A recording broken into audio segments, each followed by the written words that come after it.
my ASMR channel. Hello, everyone. I'll just wait for a few people to come on. Maybe I should put on a contact lens, only because I won't be able to see the chat unless I get up close. I'll be able to see the chat from Susurro Whisper here. All right. So I have 0 viewers on Susurro Whisper. They got tired of me. They all unfriended me. Okay. We'll wait a few more minutes. Meanwhile, I'm going to start chewing up this piece of gum. I didn't advertise that I was gum snapping. I didn't advertise that I was gum snapping in the title because I don't know how good I do gum snap. So I'm going to try to say soft-spoken as I read the National Enquirer. Okay. I'm trying so that both channels can see. By the way, those of you who are just coming in, and let me know how the sound is, please, because I have the air conditioning on. I'm sorry, I'm going to have to leave it on. It's just too hot. And I have a very good microphone. I could turn down the volume of the microphone. Then you'll be able to hear me and less of the background, but I'll have to be closer to the microphone, which I'll try to do. So please let me know, those of you who are on the ASMR channel in particular. Those on the other channel are not expecting me to be soft-spoken. I'll try to snap it soon, in a moment.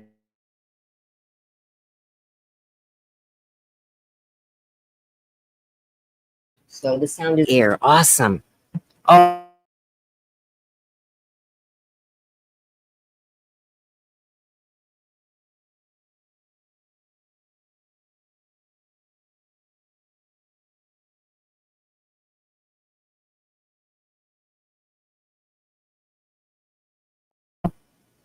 Where I'm using my iPhone. And someone here says the audio is great over here. So you have 2 channels. I'll put the link, those of you who are on Susurro Whisper, I'll put the link to my Ramble Scramble if you want to try hearing it from the other channel to see which one you like better.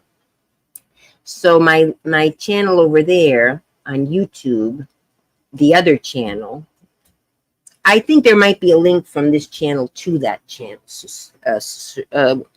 Maybe not. I don't think I advertise that channel very much. Oh, I don't advertise it, but if you want to just listen, join the channel if you'd like. But that's a channel you may not be interested. That's a channel where I just do whatever I feel like, and I don't really, I don't do anything in particular. So I just talk and blab. So anyway, that channel may have better sound right now. Ramble Scramble is live. Oh, I'll just send you right to the live. Oh, I better turn down the sound too, because I don't want to. All right, here we go. I'll give you a link to the live on the other channel, and then I'll start.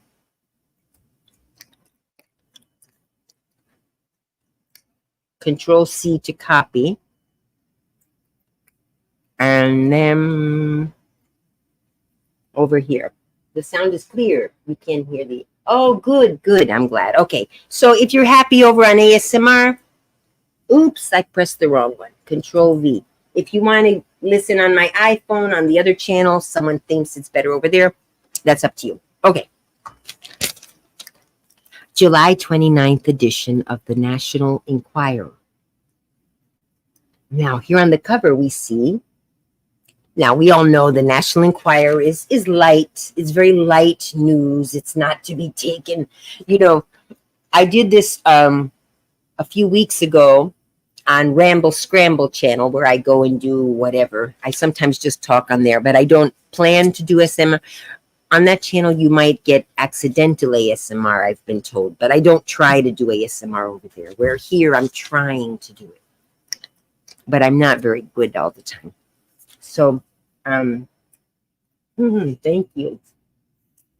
Anyway, so this edition, We see that Meghan backstabs Camila. So I can't wait to see what's going on there. Monarchy in crisis. Back when Lady Di was alive, we used to always hear the scandals of Lady Di. So Meghan Markle is now the new Lady Di. You know, that's this generation's Lady Di. She's the black sheep of the family, if you will. I don't mean anything by that, but she is of black descent, in part. So, you know, and they made a big. It's all media hype. You know, it's. But anyway. Tom Cruise's secret war on Brad Pitt. Not with Brad Pitt. It's not that Brad Pitt is fighting back. Tom Cruise has a war on Brad Pitt. Julia gets handsy with Taylor's man. Julia Roberts, I assume, is groping Taylor Swift's boyfriend. And Jen Garner tells Ben to get lost because apparently Ben Affleck and J-Lo are having marital problems. Okay, now this is obviously it's a July 29th, which means the news is about a month old usually when you get to the National Enquirer. Okay, I'm just reading the chat. It's muffled on Susura Whisper. Okay. Kanye outfoxed. Okay. Kanye was outfoxed by lesbian Julia. I wonder what that's about. Macho rapper Kanye West's former gal pal, Julia Fox, has come out as a full-fledged lesbian.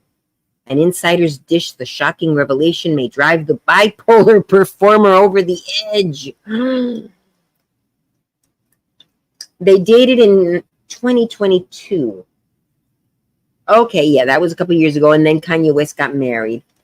Okay, so if you want me to read, if you're interested in Kanye West and the rest of this story, sometimes I don't read the whole article. I just go through it. Frisky Fox, who briefly dated Kanye in early 2022 after he was dumped by his reality babe wife Kim Kardashian, crowed, "Hey, that was me. I was that lesbian. So sorry, boys. Won't happen again." All right. And so the whole rundown of him and Kanye West and of her and Kanye West. She's kind of a big girl. Look at those shoulder pads. Speaking of fashion, look at the shoulder pads on her. I'll show you guys in a minute. On her jacket. Huge. I mean, they're not shoulder pads that's sewn that way. But anyway, the next one, I was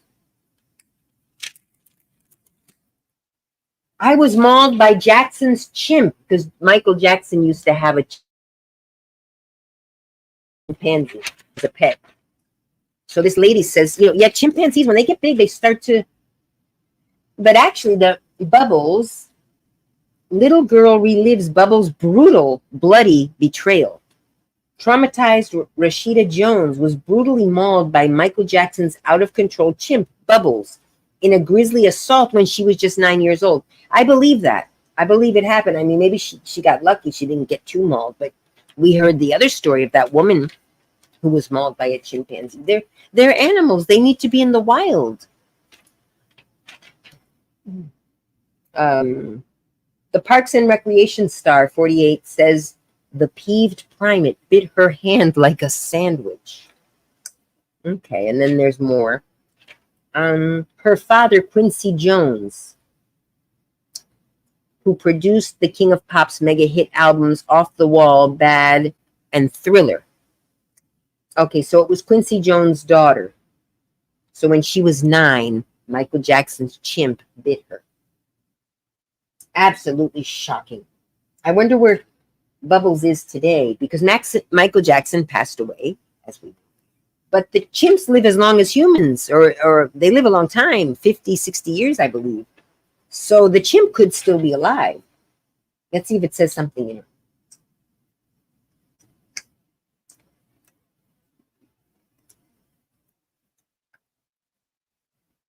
Left her bloody and wounded. She has a scar on her hand from the vicious attack. Okay.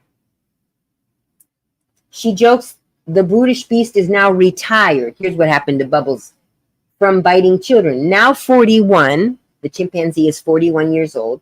Bubbles lives at the Center for Great Apes, a sanctuary in Florida. Oh, it's down here. A sanctuary in Florida for chimps who've been retired or rescued from entertainment venues, research facilities, or the pet tree. Okay. I saw that he's the alpha male of his group in whatever chimp retirement home he's at. All right. Well, Bubbles ended up in a good place, apparently. All right. Oh, my nose itches. I'm sorry about that. Ann Wilson has postponed Heart's tour after being diagnosed with cancer. You know, a lot of these groups are from when I was little. You know, so it may not mean. Okay, here's one about a more modern artist. WAP star Cardi B's single "Enough Miami" hit the top 10 in March, but Oklahoma hip hoppers Joshua Fraustro and Miguel Aguilar are suing, claiming the rapper swiped slices of their 2021 song Greasy Fry Bread on her track without permission. Greasy Fry Bread. I'm curious, what is that song about? Greasy Fry Bread. Let me go on here I can't share my screen. Greasy Fry Bread.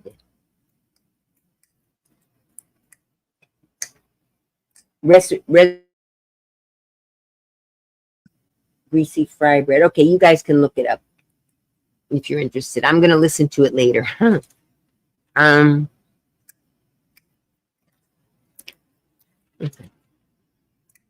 Oh, I got to go back to the chat. We'll catch the posts. Virginia Woolf. Oh, maybe sometime. I'm not really a great reader. I'm a good skimmer. Oh, I got some good snaps in there. Okay.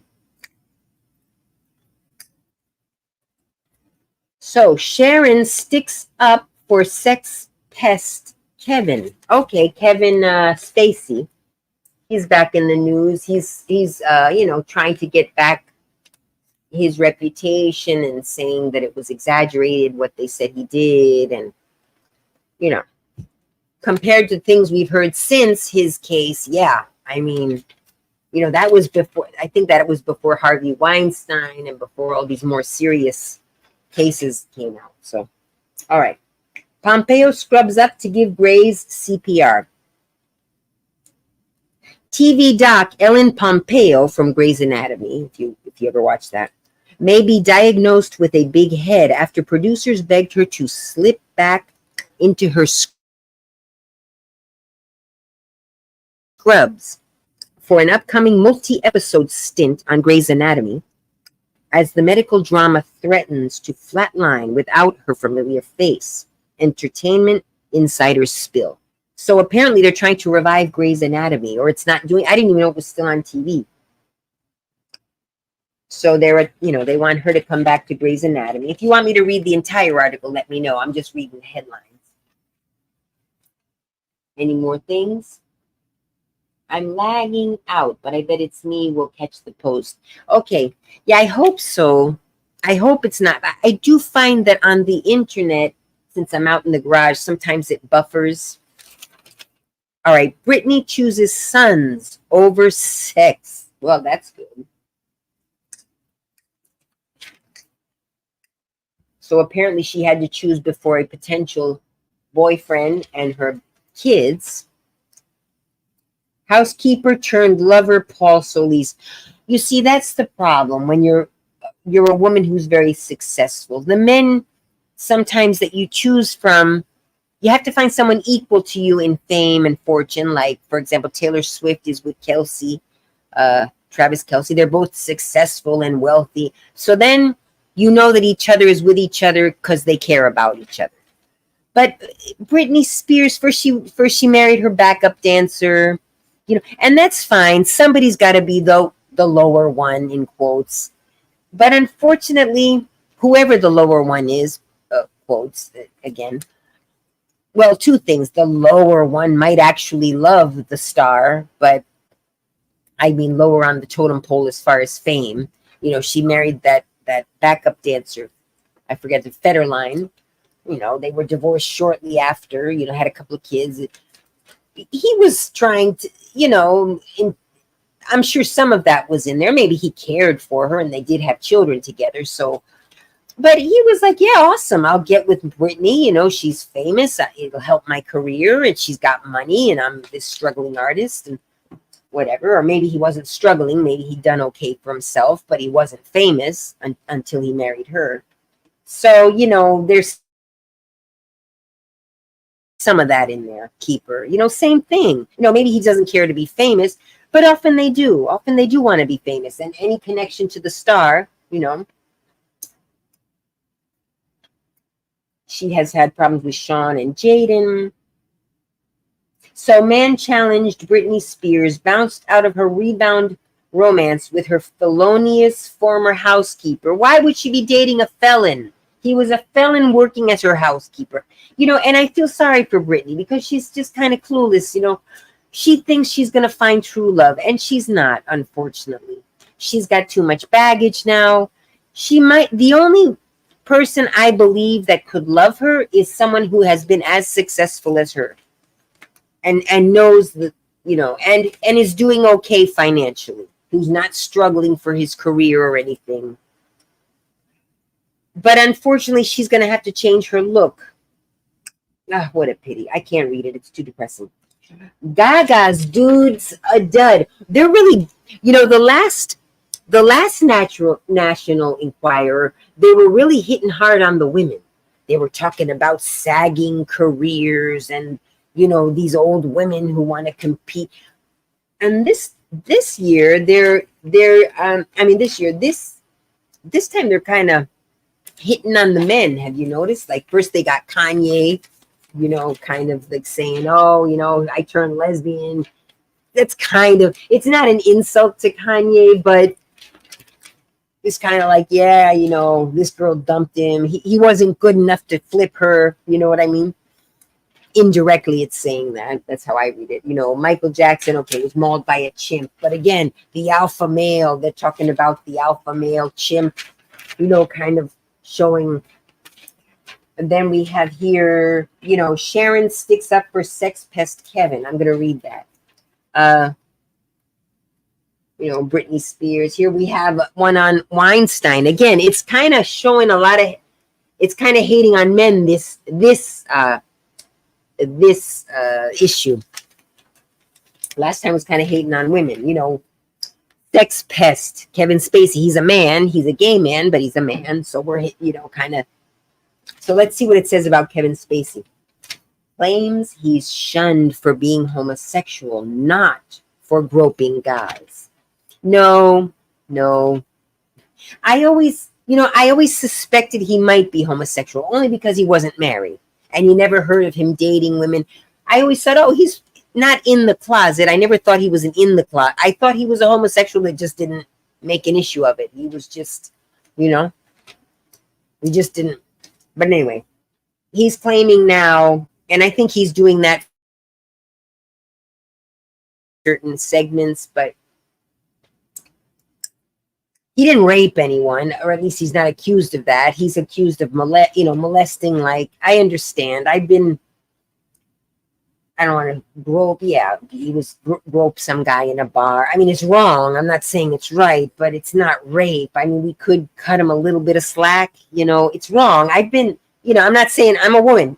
Trust me, I've been, not often, but I've been there. I've been groped uninvitedly in public, you know, when I was younger, but it's not nice, but I wouldn't put the guy in jail for it personally. It was just a quick, you know, it depends, you know, it wasn't comfortable. It wasn't fun, you know, but I wouldn't, I don't know. I definitely call him out on it. Of course, you don't just ignore it. You do something about it, but something is warranted, you know. An arrest could be, sure, but canceling his entire career, I think that was a bit much, you know. Okay. Sharon sticks up for sex pest Kevin. That's Sharon Stone. Claims he's shunned for being homosexual, not for groping guys. That's what Karen Stone is claiming. Okay. I thought Kevin was bisexual. He was a decent actor. Yeah, I never watched Grey's Anatomy. I'm like, yeah. I said he was gay. He never didn't say he was gay. He just did his job, and maybe his publicist, just kind of didn't talk about it one way or another. Publicists sometimes withhold information, because it doesn't matter. Like you said, he's a great actor. He is still he doesn't act anymore because of what they did to him, but so they figured, look, he's an actor. He does what he has to do. His private life doesn't matter. Some actors really hate the spotlight. They want to just act, get their money, and go home, because they love the art. So there are many actors who don't enjoy being famous, but they love acting. And they go hand in hand. If you're an excellent actor, you're likely going to get famous. But you have those actors, like Kevin Spacey was one of them until he started getting, more famous. But there are actors that are famous, but they're not in the spotlight so much. Like, not, Bridget Jones' Diary, not the actress, not her, but the other guy that was in the movie. He gets some publicity, and of course he's British, so maybe he's get more spotlight over in Britain. But I get the impression he's the kind of actor that can walk down the street, and yeah, people will turn heads, but they're not going to be like, OMG, and like hoard around him and make it impossible for him to walk. That you have those kind of actors that are somewhat famous, but not famous enough that people are going to make it impossible for them to walk or live, and Kevin Spacey used to be that kind of actor until I think it was American Beauty, where he started getting really noticed. But so anyway, I'll keep reading it. Sultry Sharon Stone has come out swinging to defend disgraced sex pest Kevin Spacey. You see, he's a sex pest. He's not a sex predator. There are levels. And I think we do need to cut men some slack a little bit. And let's stay off it. This is ASMR. That's for you guys another time. See, over on the Ramble Scramble channel, I just do whatever I want and I forget. But on this channel, ASMR, you guys, I have to be soft. The Basic Instinct Beauty, 66. She's 66. 9 years older than me. She looks good. Of course, in this picture. All right. Has been ostracized more for being gay. Claims Spacey has been ostracized more for being gay than for the sexual assault allegations that torpedoed suspect's star's Oscar-winning career. Kevin grabbed people by their genitals, many people, but nobody has publicly said he's raped them or forced them into sexual encounter. Sharon mouths off in a new interview. Okay, I'm not going to make it political, but if we're going to forgive him for grabbing people, he didn't rape. It's just kind of what I said. He grabbed them. He didn't rape them. Let's cut him some slack. That's exactly what I said. Some might take offense to what I said, but if we're going to cut him slack, I'm talking to Sharon Stone now. I'm not talking to anyone else.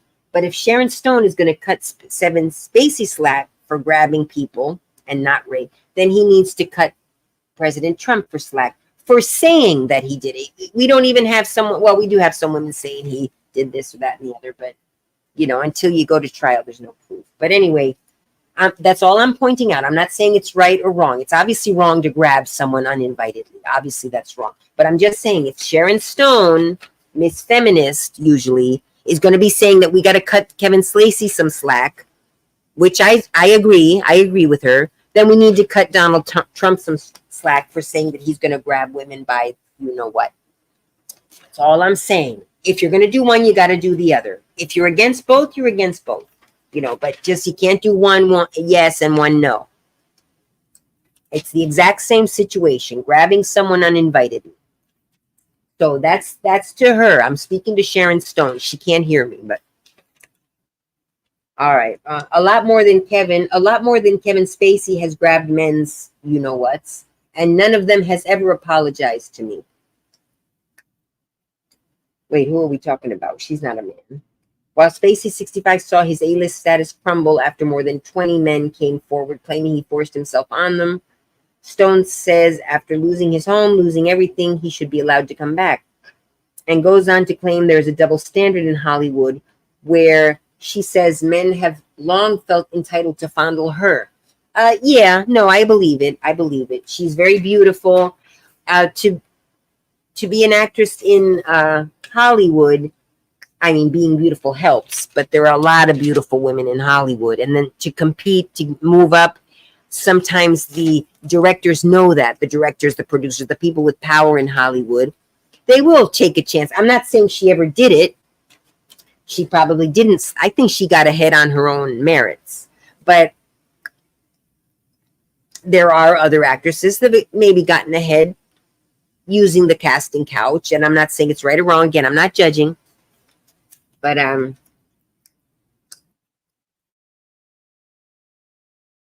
it's kind of expected. Harvey Weinstein, which he was a very powerful man, and he took advantage of it, and would get these young hopeful stars and get them into situations, or knowing that they're not going to say anything because they know that I'll ruin their careers. It gets to that level when you have power. So you have to be. That's why I'm saying a community is only as strong as its most noble and fearless men. That's my opinion. Men, not women. All right. I'm going to lose a lot of viewers. Women have to be noble too, and fearless in their own way.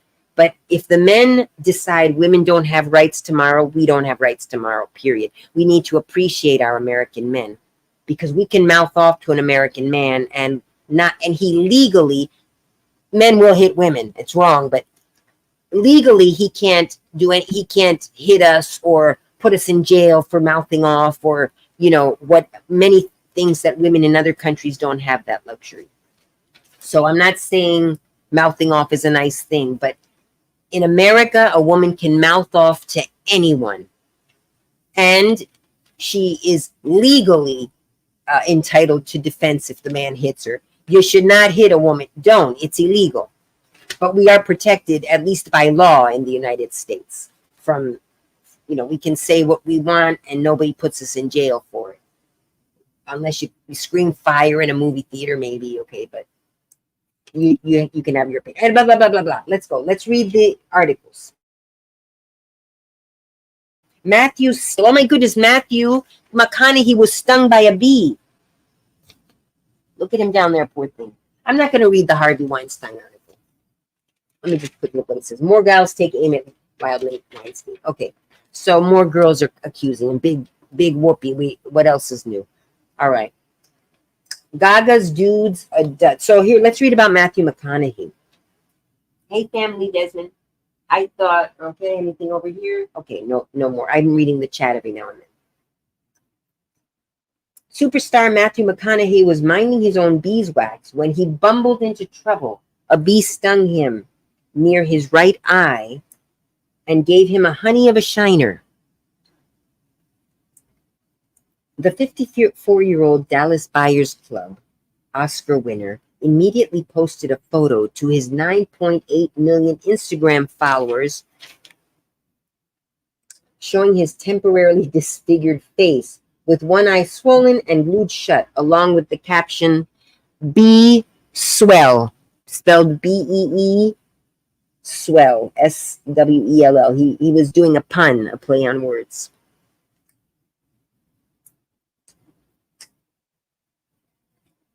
Honeybee stings cause me...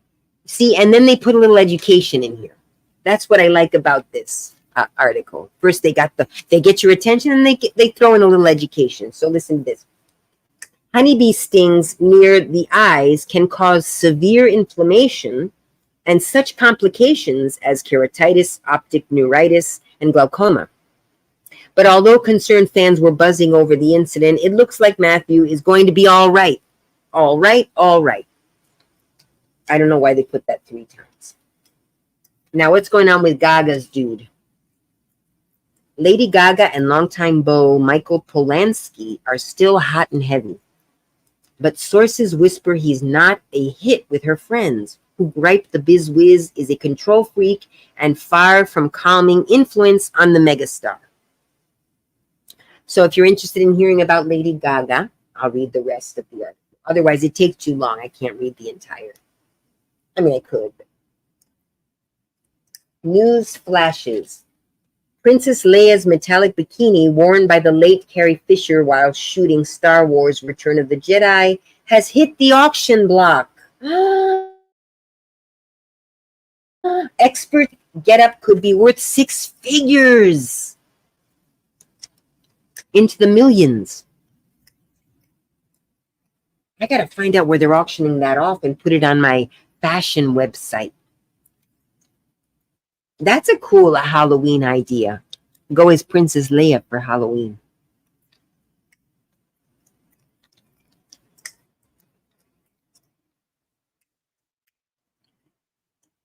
Podcaster Taylor Strecker says Modern Family's nasty Eric Stonestreet was the worst guest she's ever had.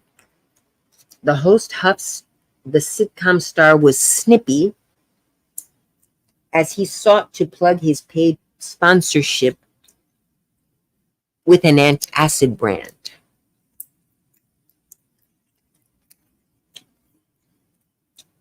Law and Order legend Sam Waterston was on the case and officiated the hush-hush wedding of breast cancer survivor Olivia Munn, his co-star in The Newsroom, and comedian John Mulaney, who are parents to 2-year-old son Malcolm. Okay. Depp rattled by skeletons in closet. Johnny Depp and Amber Heard are back in the news, or at least they're back in the Enquirer. Guys, a quick public service announcement. You see here, Poshmark. Download the app if you'd like. Download the app. Use the invite code Petit Pois, which is also the name of my shop on Poshmark. And over there, I do weekly sales shows.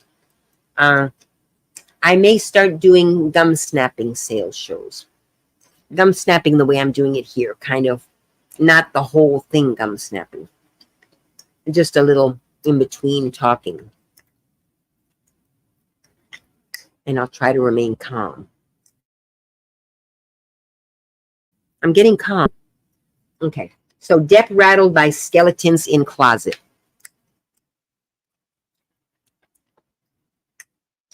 Wacky actor Johnny Depp twisted the truth about his troubled childhood in a desperate bid to sway the jury in his sensational 2022 trial against ex-wife Amber Heard, charges the author of a blistering new book about the Pirates of the Caribbean star. So there's going to be a book about Johnny Depp against Johnny Depp. Yeah, because Amber Heard came out really hard against him. He fought back hard. Now someone's fighting back against Johnny. In Johnny Depp's Accidental Fixer, author, is that the name of the? Johnny Depp's Accidental Fixer is the title of the book. Author Paul Baresi rips the lid off the skeletons in Johnny's family closet, exposing a shocking world riddled with mental illness, betrayal, substance abuse, and dysfunction. And it's got an exclamation point. My search for the truth took me on a journey back to Depp's family's roots, Baresi tells the National Enquirer. Baresi, a private investigator, was hired by Amber, 38, to dig up dirt on her ex-husband. Oh, divorces get nasty, especially when it's an older man with a young woman, and the young woman had married him for fame and fortune, which is what she did. She had her career. I mean, obviously she had some success already, but anyway. Baresi to dig up dirt on her ex-husband. What he found included Johnny's mother, Betty Sue's depression, mania, and suicide attempt. That's not dirt. That's a poor woman with issues, you know, poor lady. What's dirt? That's not dirt. Okay. Okay, as well as his father, Johnny Depp Sr., DUI problems, finding work, and dalliances with other women. Okay, he cheated on his mother. That's bad. His father was a cheater. Okay, again, that's not nice, but that doesn't reflect on Johnny. You know, it just means poor Johnny. He had some family issues that he dealt with growing up. It's not dirt. Johnny, 61, dramatically testified about his parents' defamation lawsuit against Amber, but Baresi claims the actor misrepresented the facts in ultimately winning the case and being awarded more than $10 million. He did. He won that case against her. Johnny's gripping testimony highlighted Betty Sue's aggressive, mercurial, and malevolent nature. It could be if she was mentally ill and had depression. You know, depressed people aren't always sad. Sometimes they're very mean because their depression comes from their anger, also anger against the world. And so conversely, his depiction of his father as the battered husband and victim resonated with the jury, suggesting similarities to Johnny himself. However, what I uncovered starkly contradicted the courtroom narrative. During the trial, Johnny portrayed Betty Sue as a villain who was solely responsible for the family breakup. But Baresi says Depp's father played a significant role.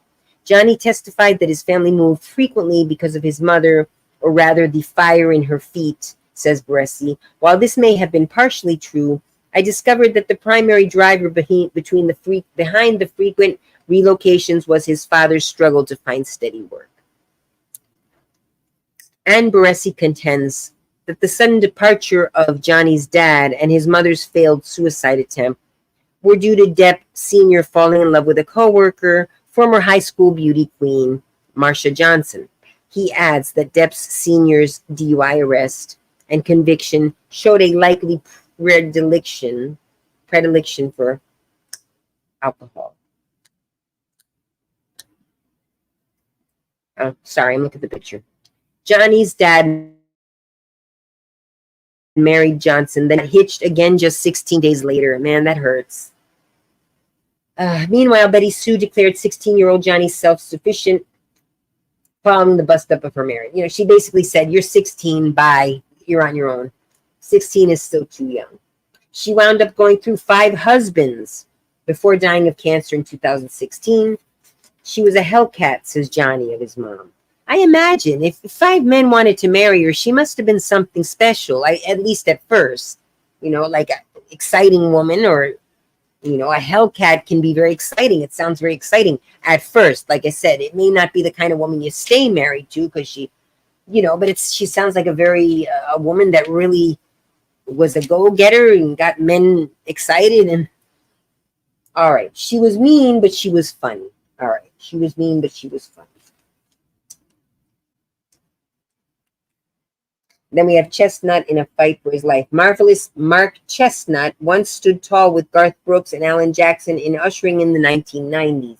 Country music resurgent with 20 top 10 hits. Okay, so he's a country star that apparently is not well. He has cancer. It doesn't say what he has. He has a decline in his health. They're not saying what he has, though. So if you're an Alan Jackson and Mark Chestnut fan, tell me and I'll read the article. Oh, goodness, Carlos. It's a magazine, a lot about celebrities. I'll tell you in a minute, Carlos.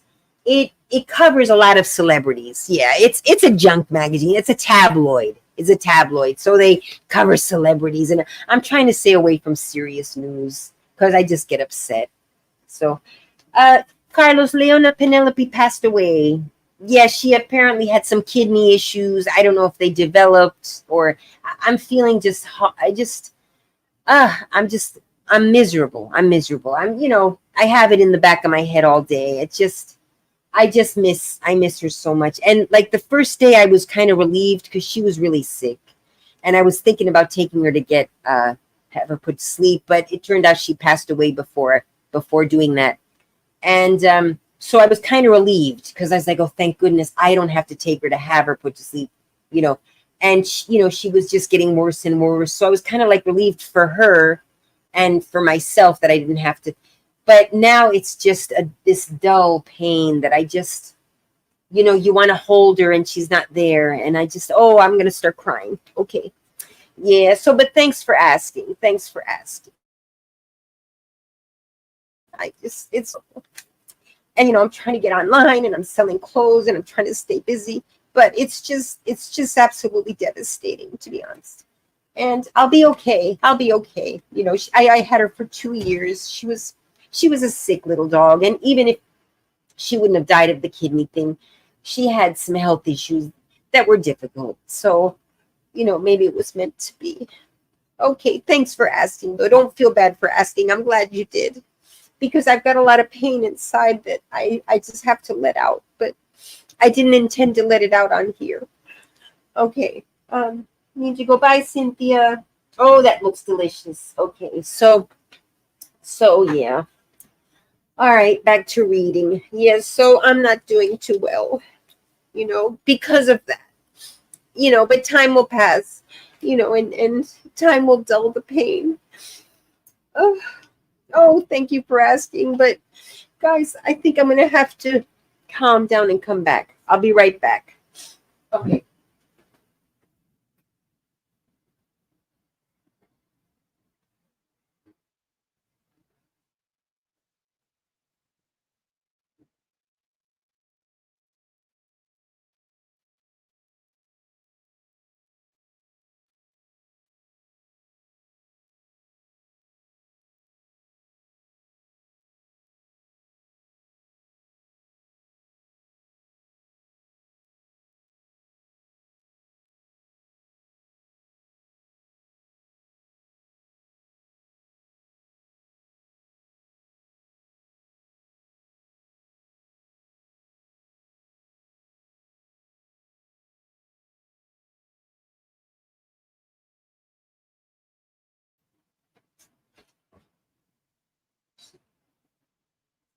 Good thing I stopped that mascara. Uh, and then, a part of me is thinking, what did I do? Maybe it's something I gave her, or maybe I'm thinking I shouldn't have given her tap water. I used to give her tap water. The rest of us drink bottled water, but for the dog, considering that she was I don't know if it was the tap water. They tell us the tap water in Florida is very healthy. There's no salt. It's, drinkable. But I do wonder, maybe because she was so small and delicate, maybe the tap water was not good for her and I should have given her, whatever, spring water, the same as what we drink. Just a lot of things. The food, maybe I said I should have gotten her a different kind of food. I don't know. Or maybe so many things.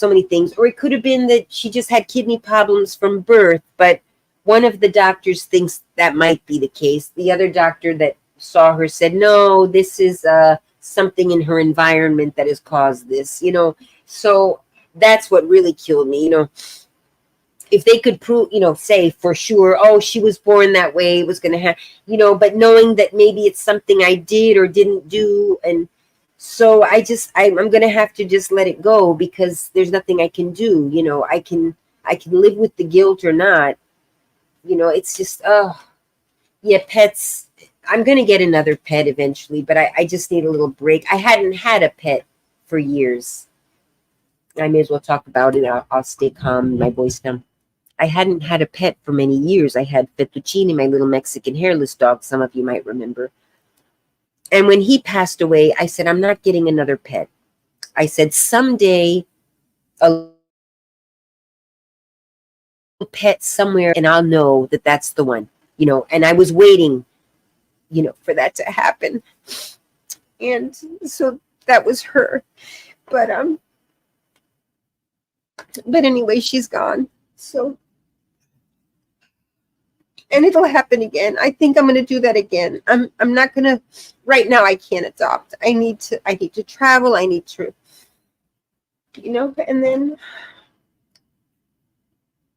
and then once, I'm a little bit better, maybe I'll get once I'm stable, getting a steady job and all, I'll consider being open to a pet. Like, for example, actually a cat just had kittens in my yard, and they're adorable. And there were 6, and I tried to make friends with them, and I made friends with 2 of them because, they're feral cats, so they get scared of you. But if you make them friendly when they're little kittens, the mother was completely scared of me. Every time I came out, she'd run.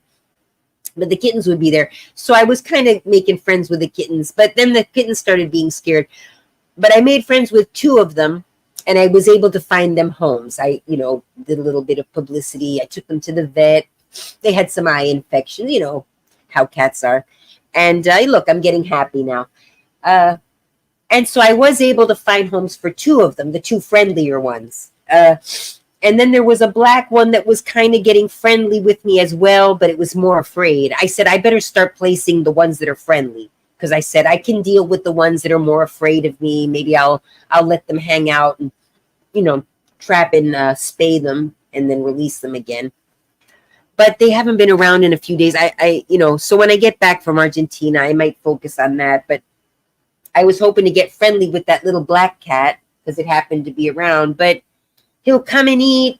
The others have disappeared. All the other kittens, that one will come and eat, but he runs away. So, but, he'll be around. When I'm away, I'm going away for about 10 days. I'll have my father feed him while I'm gone. Him or her. I don't know what kind, if it's a cat, if it's a boy or a girl. And then I can trap him. The mom cat's kind of around. I probably should have done it already, but I'm kind of broke also. And you do have to pay. It's cheaper when you still have to pay for the spaying, as far as I understand. So Tabloid is better for the, I'm not reading all this. Oh, I'm sorry, I'm not reading the chat. Oh, I know, don't you miss, I just missed, I would be on the screen and she'd be around and, or next to me. She died next to me on the couch. I've been sleeping on the couch because I'm organizing the garage again to move back here, but it's still not in a situation.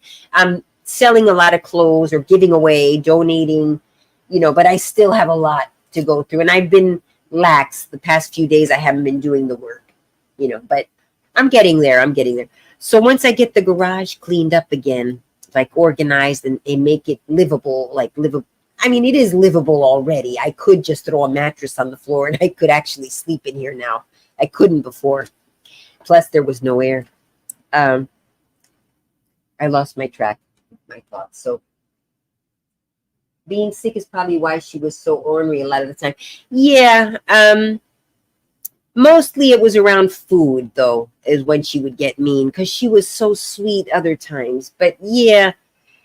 She had some issues. She had the attitude. She did bite me hard. And so I was always concerned over time, as careful as you are, if you have a dog that nips or bites, I didn't want her around children at all because she's adorable and she's floppy. Children would just go to town with her, like playing with her.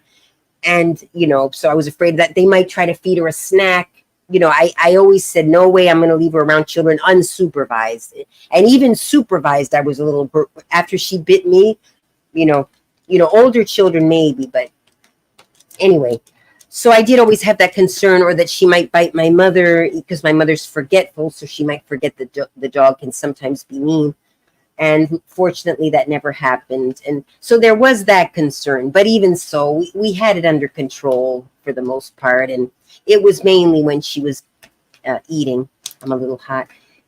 Gone off topic completely. But I'm better now. And then the cats, around the time the dog got sick, the cat had the kittens in the yard. And I almost felt guilty, because my dog was sick and I was already starting to look at the kittens, but I didn't mean that I was still hoping my dog would get well, but I was thinking if I got a kitten and then I had the little doggy and they could become friends and she'd have someone to play with, because she couldn't really play with other dogs because, and then she started getting sick, and then I had her spayed. There's just so many things that could have caused the kidney issue. Just me not realizing she had a urinary tract infection, actually, maybe she had a urinary tract infection that I just never detected, and the doctors never, I don't know. And then it just got so bad that it affected her kidneys, and that's what really killing me. I think that might be what it might have been also. So, tap water, you're saying it's not. Let's see, being sick.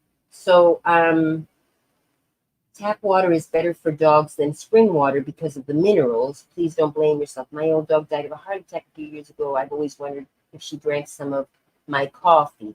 But I've realized that she probably didn't, and even if she had, little things like that don't actually cause dogs not to live anytime anything happens. Yeah, exactly. It could have been anything, and obviously I didn't do it on purpose, but I keep thinking it's something I neglected to do, like I neglected to clean her properly after she went to the bathroom. I'm thinking maybe, I would wash her. I would make sure she had nothing there in the back end. Or maybe I shouldn't, so many things. I can't. I'll go crazy. She's gone and I just have to accept it. So at least you gave Penny a good life. Yeah, that's what I think. She only had 2 years of life. She was born in March of 2022. So she had a very short, very loved life from the beginning. She wasn't even from the beginning. She was born in my cousin's home, and my cousin gave her everything she needed and love. And she had her brothers and her brother and sister doggies that she, kind of played with. They were brothers after all. And then she had her own mom, her real mom, dog, always with her until I adopted her. Then I took care of her as I best could. I just, anyway. No, I'm better. I can talk about her without crying. So I've oh, thank you, Sean. You need to go. Okay. Yeah, I'm getting long. I meant this to only be an hour. All right, let's get going. Here's a little gum snapping. So I'll just read the titles. So Gaga's dude is apparently, he's dragging her into the shallows. A longtime beau, Michael Polanski, they're still hot and heavy, but whisper he's not a hit with her friends. He's a control freak. Okay. Next. Oh, and Depp. We read about Johnny Depp. Royal flush.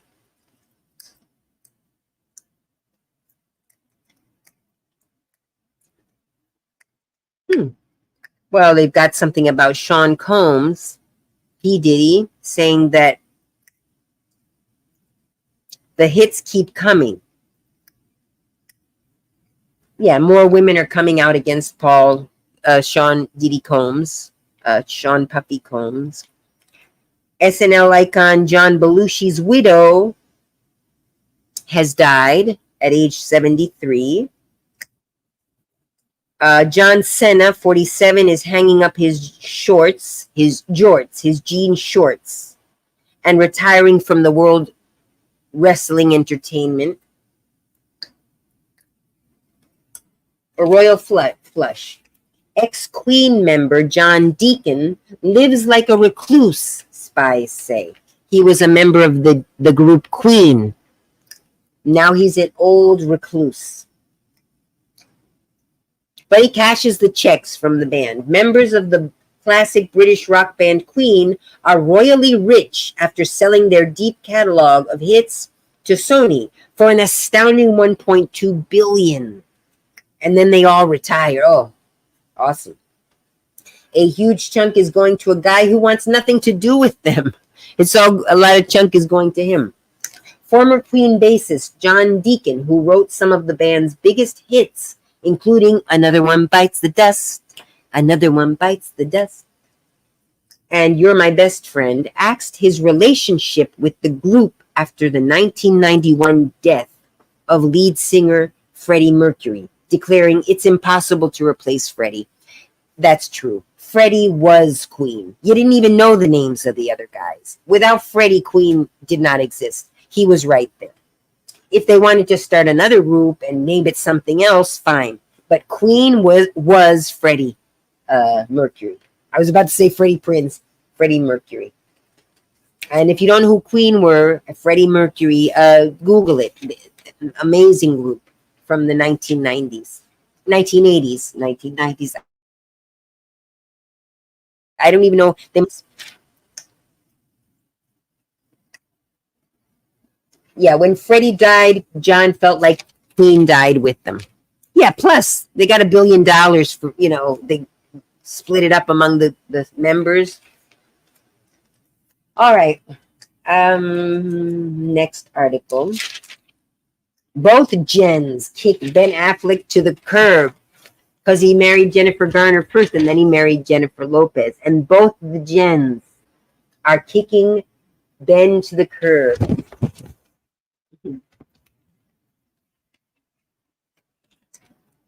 I'm trying to snap. I can't snap as well as I used to. Jennifer Garner believes she's gone above and beyond for her ex-hubby, a source dishes. That I believe Jennifer Garner has gone above and beyond.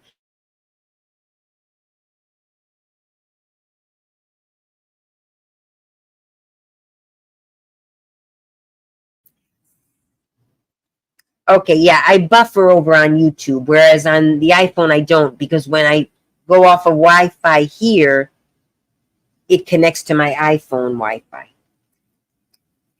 So have a look at both and see which is better. So screen stud Ben Affleck has apparently managed to become radioactive to both Jennifers in his life.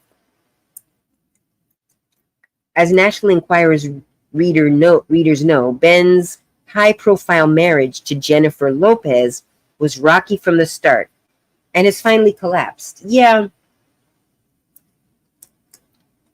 Ben Affleck has issues. I don't know him, obviously, but there are certain actors, you've seen them in interviews and you see them in, well, even in the movies, but of course in the movies they're acting, so you can't tell that much from their body language. But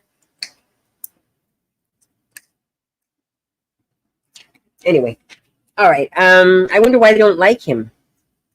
Now he's being blown off by ex-wife and baby mom Jennifer Garner too. Despite being lauded by Garner for maintaining a good relationship with their 3 kids, sources say he's totally fed up with trying to help the 51-year-old actor sort out his marital problems with Jennifer Lopez. That's what ends up happening. If you have a good relationship with your ex, then he starts talking about you, about his new, romances and like, oh, and this is happening and that's happening. If I were the new girlfriend, here's the thing though. I don't mind. Well, no, I would mind. Yeah, no, I would mind if he were friends with his ex. Well, no, it depends. If they have kids together and I'm the new wife, I have to understand that if they have a good relationship, that's best for the children. So, but if you're the new girlfriend, you're also going to have to understand that he's going to discuss you with the ex-wife and the mother of the children because she's worried about her kids. They're at your house. They're at his house and you're there, let's say. She wants to know you, And then if you get into a fight with him, he's going to talk to his ex-wife about you or his ex, because he's going to do that out of revenge. Like once it's over with Jennifer Garner, he's going to badmouth. Once it's over with Jennifer Lopez, he's going to badmouth Jennifer Lopez to Jennifer Garner, for sure. Harried hubby fears J-Lo on warpath. Oh, there's a whole 2 pages about Ben Affleck and art and different articles. So harried hubby fears J-Lo is on the warpath. And Ben pigs out on 5 pizzas. He orders 5 pizzas at once and he's going to eat all of them. That's emotional eating because he's going through a divorce. He might actually start to gain weight. That's stress eating. When you're under stress and you're going through stuff, you eat. I do that too. All right, so brooding Ben Affleck is eating his feelings amid his split with Jennifer Lopez. So it's on. They're splitting. It's not even rumors anymore. They're actually, at least as far as the Enquirer goes, I don't know if that was officially said anywhere else. Sometimes the Enquirer gets the scoop because they jumped the gun. But if they happen, are they splitting? Like, is it official? Does anybody know? I'm gonna have to Google that quick. Jennifer Lopez. Don't marry two people with the same name. People are gonna be Jennifer Lopez, Ben Affleck divorce. Ben Affleck. I don't know why they got married. How long have they been married? A year? Ben Affleck's drastic new look labeled a midlife crisis makeover. It's not official. It's not official that they're getting divorced. The Enquirer has been known to jump the gun, on a scoop and get the scoop before anyone else by chance, because they take the risk and they have the luxury of knowing that people don't take them seriously. So if they do actually get the scoop, it's like, whoa, they got the scoop, but they actually, I remember it was something very important in the world news. I don't remember when it was. It was like back in the 90s. And there was like some really important thing that happened. I don't even remember what it was. And like nobody got the scoop. And the Enquirer did, but I don't remember. It was something important though. It was like something about, if I Google it, maybe I'll find it. And it could be that they just guessed or that they had an inkling and they said, what the heck, let's just publish it. If we get it wrong, nobody's going to be shocked because nobody, So then it came out in all the other newspapers that the Enquirer got the scoop on this important thing that happened, whatever. And that's what middle America reads. Working class people. And all right. So he'll have as many as 5 pizzas delivered at one time. Ben has a sweet tooth and he's satisfying with brownies and chocolate chip cookies and sweet coffee drinks topped with whipped cream.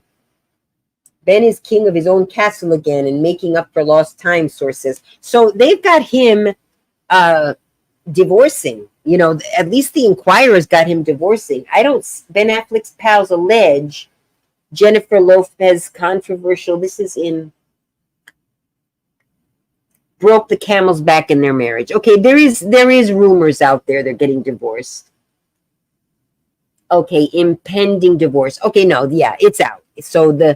But this is a month-old news, and I don't remember them coming out as far as a month ago with the divorce. So somehow the Enquirer knew about it. Because how old are these? That's only a day old. 7 hours ago.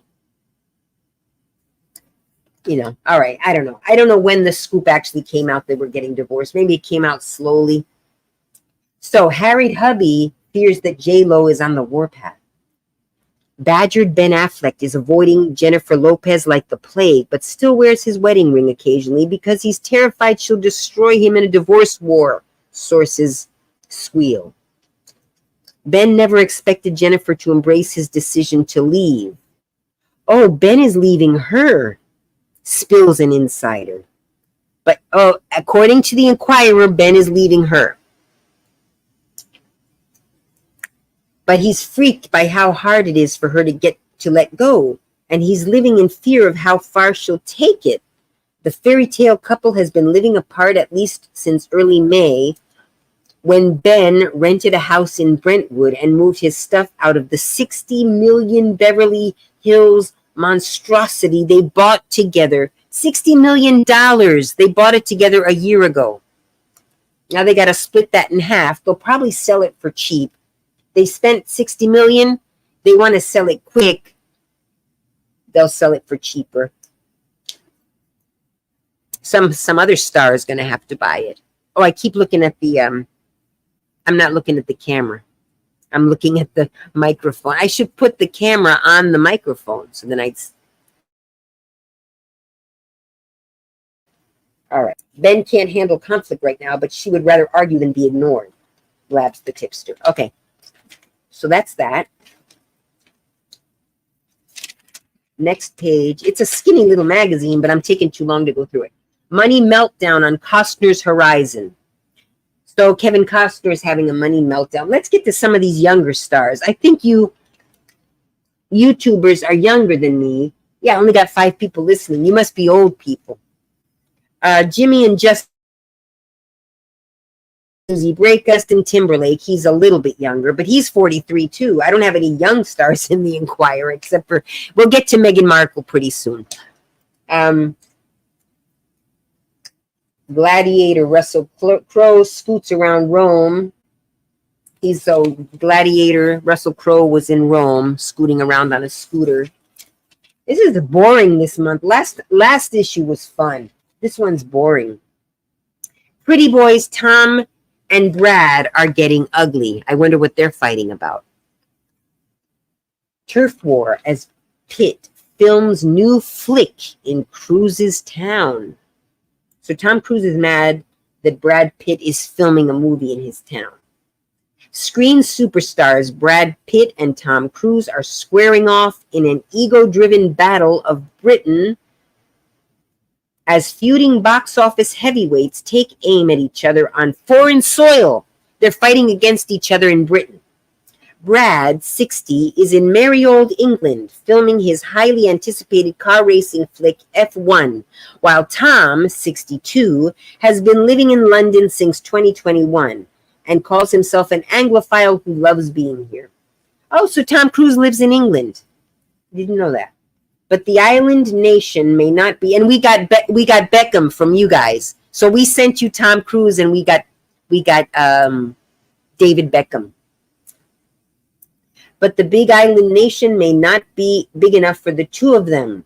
Sources snitch the actors never got over clashing badly when they shot 1994's Interview with the Vampire. Oh, Brad Pitt and Interview with the Vampire was a movie. They were both in it. That's the reason they haven't worked together in 30 years, spills an insider. They play it down publicly, but it's no secret they can't stand each other. You know why? They're both about the same age. They were both famous actors and renowned for their looks. So they're too much alike.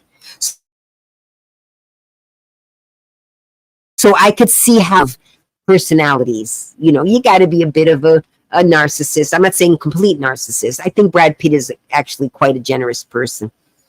He's done, they've given money to a lot of good causes and stuff. So, but I can see how the two would have. I even actually didn't remember they ever worked together, but apparently they did when they were still young.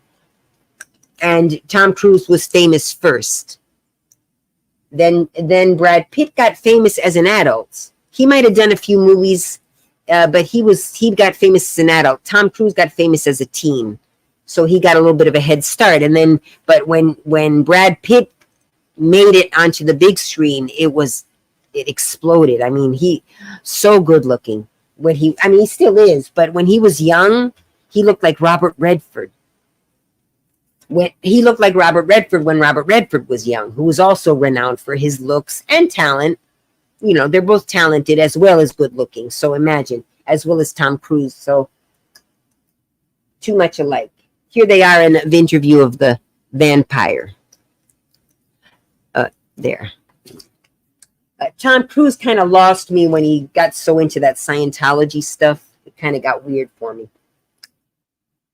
And now Brad Pitt is coming, Angelina Jolie is coming out that Brad Pitt was rather abusive and has alcohol issues. So Sly Hart plays both ends against middle. We're talking about Kevin Hart now. Staying neutral helps Kevin Hart earn big bucks and with Smith and Rock. Kevin Hart pretends his pal's infamous Oscar incident never happened, says an insider. Oh, Chris Rock and Will Smith. Okay, I see. So he tries to stay neutral. Half-pint funny man Kevin Hart is coming up short in taking sides in the Oscar Slapgate incident involving Will Smith and Chris Rock. Excuse me. And sources say his Swiss-style neutrality is paying big dividends. Yeah, if you don't take sides on anything, people will like you. You're just, if you're an actor, and that is, nothing wrong with that. If you've decided to dedicate yourself to your acting career or comedy or whatever, show business, another one who does that is Michael Jordan. You'll never, I think once he made a little comment on an issue that affected the Black community in politics.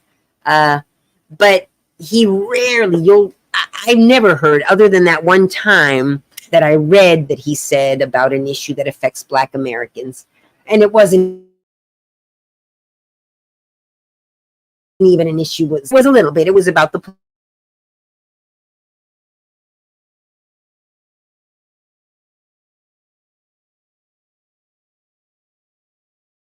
which is, understandable. But he'll never talk politics.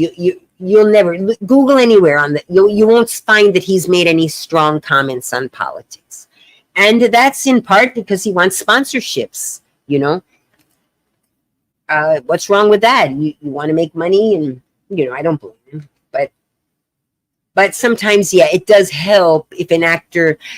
Now, those actors that are too out there, like what's her name? She drives me. But she can afford it. She's already made her money. Suzanne Sarandon. She drives me. I can't stand the woman, because of her politics. But all right. So anyway, Chris Rock is staying. Kevin Hart is staying neutral. Which I think is a smart thing to do. Both, Will Smith had a bad night. He did what he did. Oh, well, he misjudged or whatever he did. It was time to set some people straight. He did what he had to do. And I think that's something that's among the Black people need to work it out, decide. There was something going on there that had to do with Blackness that white people are kind of clueless about. I believe that there was something going on there more than what we're seeing. So I'm not, and I love Will Smith. I love Jada Pinkett. And I also like Chris Hart. I think he's funny. I mean, Chris Hart, look at me. The other guy, Chris Rock. No, I admire Chris Rock. He's done some things that are positive too. So, okay, then we have this big thing, don't smoke. Big advertisement, don't smoke. Warning, this product contains nicotine. It's a big advertisement for cigarettes with a big warning that it's bad for you. So, do what you want. But they spent a lot of money on this ad. It's not cigarettes. It's a vape. Well, it's tobacco, but they're not cigarettes. Now the thing is to vape. So you can also, instead of smoking tobacco, you can vape it. And it's less smoky. So Taylor tackles Julia. Okay, now it's getting juicy. Taylor Swift. I know most everybody knows who she is. It's not these old famous people anymore. So Roberts runs fingers down Travis' chest, checking out his shoulders. She was getting touchy-feeling in a conversation with Travis Kelce, trying to make the moves on it, according to the article.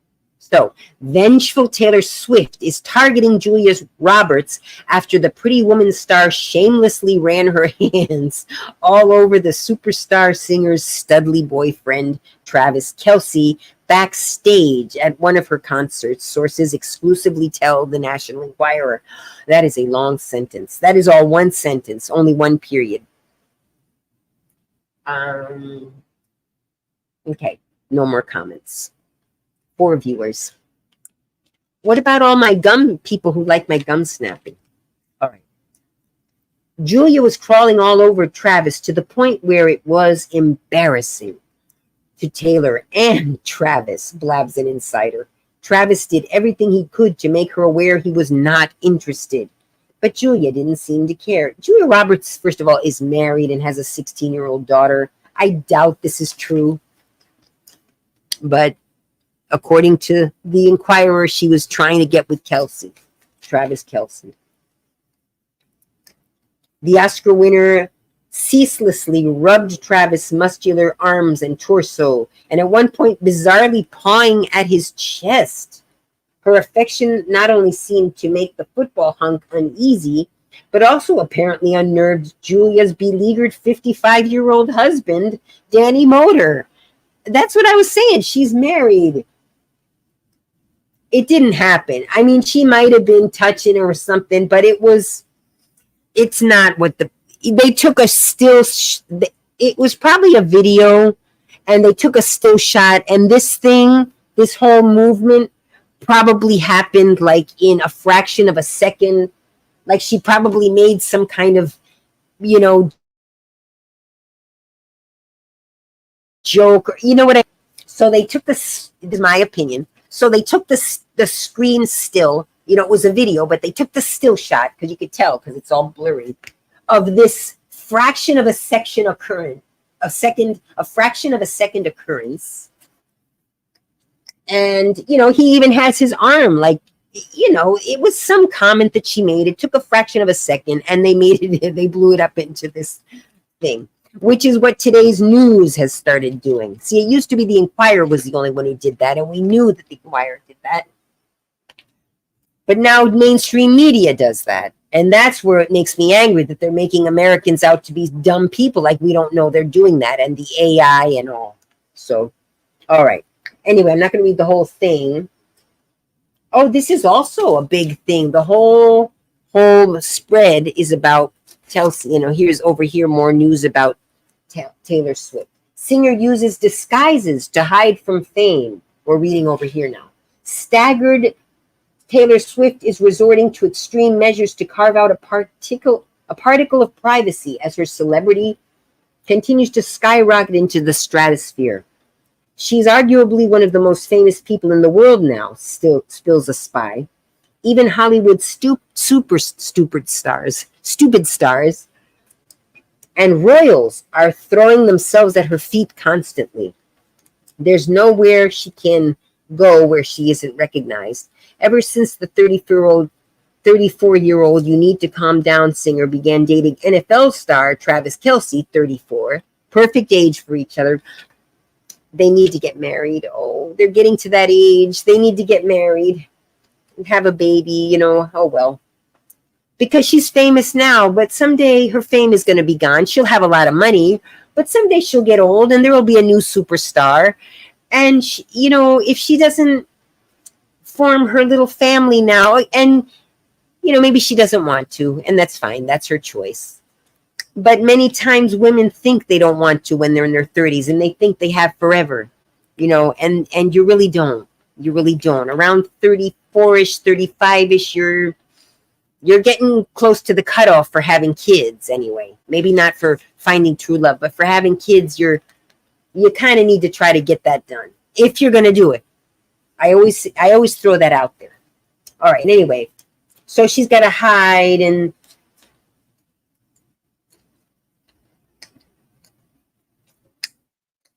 it's nearly impossible for her to leave her house without a scene.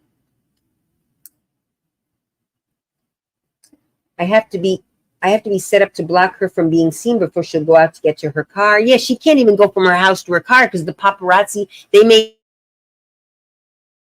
have cameras with wide angle lenses that can super zoom in. She went on a Caribbean getaway, and she got followed and got photographed. She just wanted to enjoy her getaway with her boyfriend. Yeah, that's got to be tough. All right, we're not even near the end of this magazine. We're not even at the centerfold. How long have I been on? Oh, I've been on for over an hour. I want to only do more within an hour, but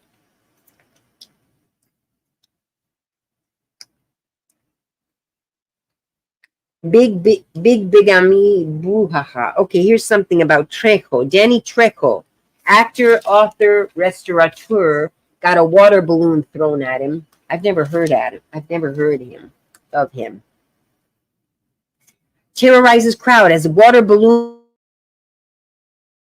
incident awakens. Oh, his inner monster. Okay, Danny was riding in a convertible at an Independence Day parade when someone threw a water balloon which hit the car and exploded. Okay, and then okay, ooh, and then Danny Trejo was arrested. Okay, but he got scared. He was in a, okay, granted, that was a risk. He was in a car. He's a famous person. There's no, it's a convertible. Where is it? Right here. I guess that scared him, and then he threw a hook. The 80-year-old machete man went ballistic after a water balloon pelted his car in Los Angeles during an Independence Day parade. The reformed serial convict, oh, he's an actor, but he's been to jail several times. Danny went berserk after he was hit by the balloon and went to hit the guy, spills a source. Nobody has seen this kind of rage in him since he left the thug life decades ago. He's got post-traumatic stress disorder. The water balloon hit the car, it scared him, and he flipped. That's post-traumatic stress disorder, which a lot of felons have because they've seen a lot of scary stuff, Okay, so that's Danny Trejo. I don't know. Spy Kids star. Look at that. He's a convicted felon. I mean, it depends what he did. Maybe he held up a bank or something. I don't know what he did, but Spy Kids star. I guess that's a movie. Dude arrested for marrying fourth wife without divorcing number 3. Texas Casanova Marcus Shorten was charged with bigamy after marrying his fourth wife, and cops say he gave them the lame excuse he committed the naughty nuptial because he couldn't locate his third wife to deliver their divorce papers. Okay, that happens. That does happen, but you're supposed to publish in a newspaper or something that you're looking for her to divorce her, and you have to give a certain amount of time for her to respond. I don't know that from somebody told me to do that when I was divorcing my husband, but I didn't do it that way. I did it the right way, but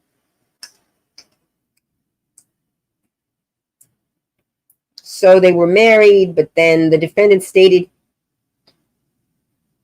he married the third wife.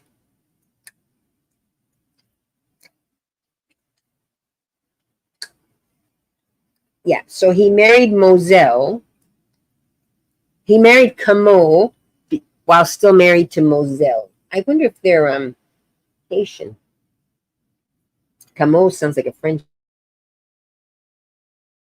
name. Okay, because he could not locate Moselle, his third wife. So he married the fourth wife. The 54-year-old Lethoro split in 2012 with that other wife. No, 5. They got married in 2012, and he got married.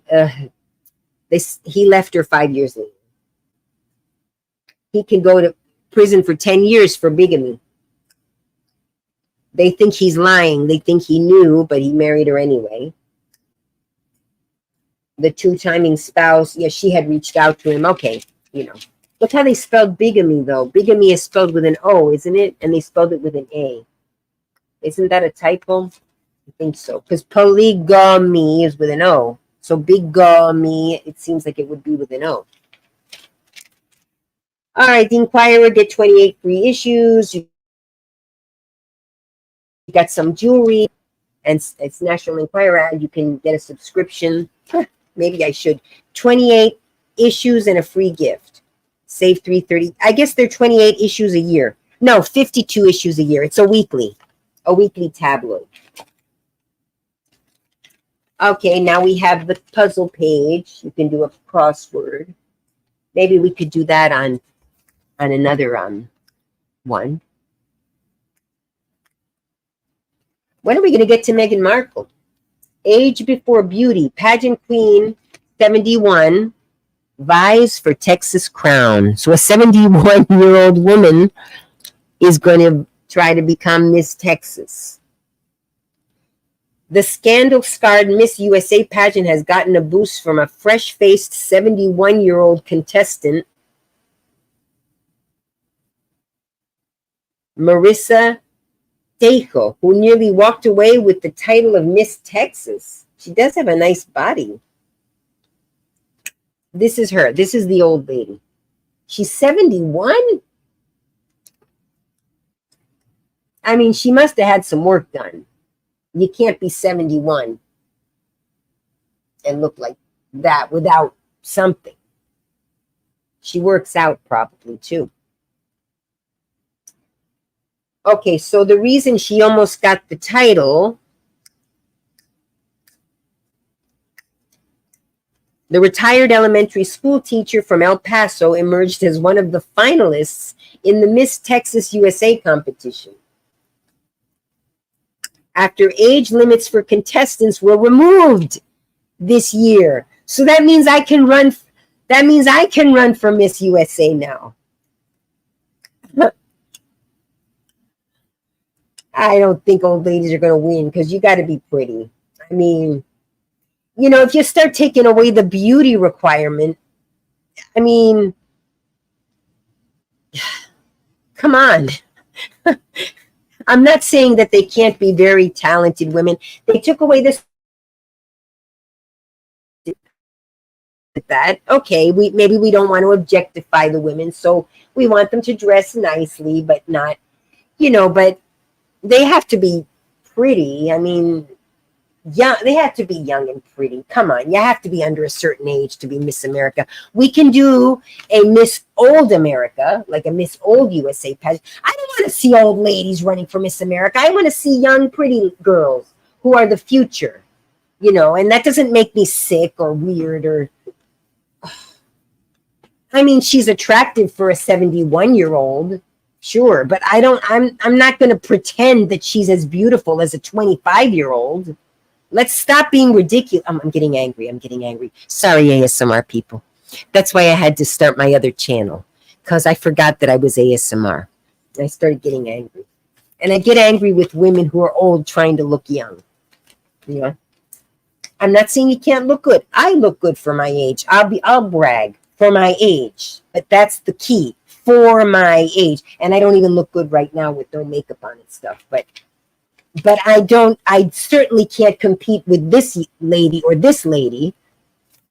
Maybe if I were their age, I might have had a chance. But even at their age, well, this one looks kind of, you know, even the young girls now are getting too many nips and tucks, because this one looks kind of, she's pretty, but she looks a bit too phony. I'll show you guys in a minute, doesn't she? Look, she's kind of, oh, you can't see it on that camera. That's not a good camera. She's kind of looks like she's had her face stretched like this. Noelia Voigt resigned in May amid charges of bullying and abuse. And Miss Teen USA Uma Sofia Srivastava, she sounds Sri Lankan, gave up her crown in solidarity. Maybe for some political reason. We can guess which one. But she gave up her crown. So the one that's up for the running then apparently is Miss El Paso. She's going to go to the Miss USA pageant, 71-year-old. Okay, well, she's not going to win.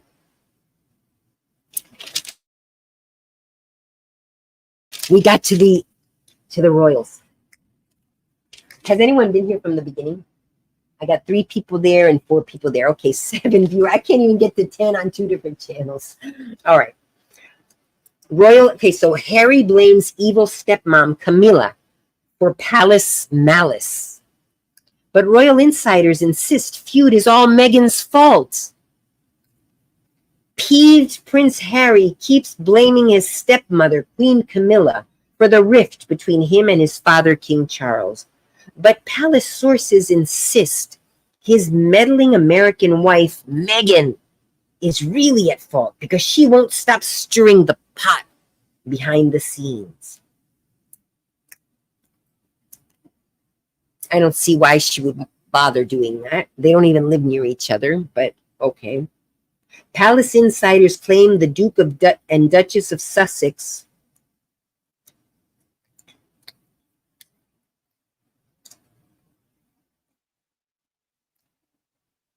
Sorry. Palace insiders claim the Duke and Duchess of Sussex were blackballed from the King's official birthday celebration.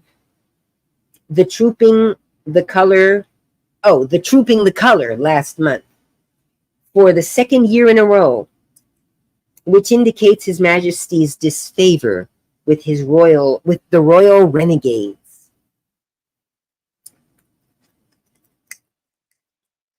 But whenever Harry and Meghan are asked by their closest friends how this has all escalated so badly, they all point the finger firmly at Camilla and insider dishes. So that's the basic story. Harry and Meghan say it's Camilla's fault. Other insiders say it's Meghan's fault. And the fault is of whoever you want to believe. You know, you're going to have people who are on the side of the royals, and you're going to have people who are on the side of Harry and Meghan. And the truth is probably somewhere in the middle. A man siding with his wife, I think, is a good thing, especially when children are involved. So, I wish everyone would get along, and maybe they really do. But, we got to get some juicy stuff in the news. And then occasionally, if you keep reading the articles, there's something in there. Harry's beloved mother, Princess Diana, died in 1997 at only 36 years old. I remember that. I was in my late 30s. I wasn't 35 yet, because she was old. Lady Diana was older than me by a few years, 3 or 4 years. So I was in my early 30s. But oh yeah, she was the style icon of our time. One of the style icons. Like, you wanted to dress like Lady Di, and women were getting their hair cut like her. I would get a Lady Di cut today at my age now. I would consider that. I might take this picture to a hairdresser and just get it done. All right. Texas Sharknado. Oh my goodness. A shark attacked. A man was bitten by a shark. The 4th of July turned into a nightmare scene straight out of the Jaws when 4 people were attacked by the same man-eating shark in the waters off Texas, South Padre Island. It's unprecedented here on South Padre Island, says local fire chief Jim Pigg, P-I-G-G.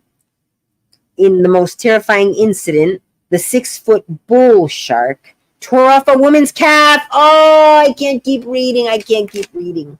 Oh, good Lord. Then the husband jumped in and saved her, and I can't read it.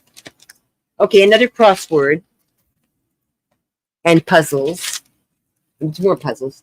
Hollywood hookups. Okay, here's some short little blurbs about the latest Hollywood hookups. Toby and Chi hit the bottom. Tobey Maguire, 49, sparked fireworks on the 4th of July with actress Lily Chi, 20. All right, at a star-studded party in the Hamptons.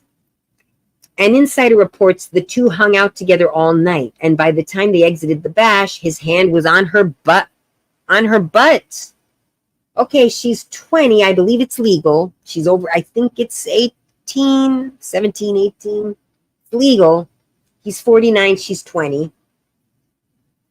The Spider-Man actor's BFF, Leonardo DiCaprio, who's said to only date women under the age of 25, would be proud. And that's true. I've never seen Leonardo DiCaprio with anyone under, well, I don't know what age, but definitely he's always with young women. And he can do it. He's famous. He's handsome. He's rich.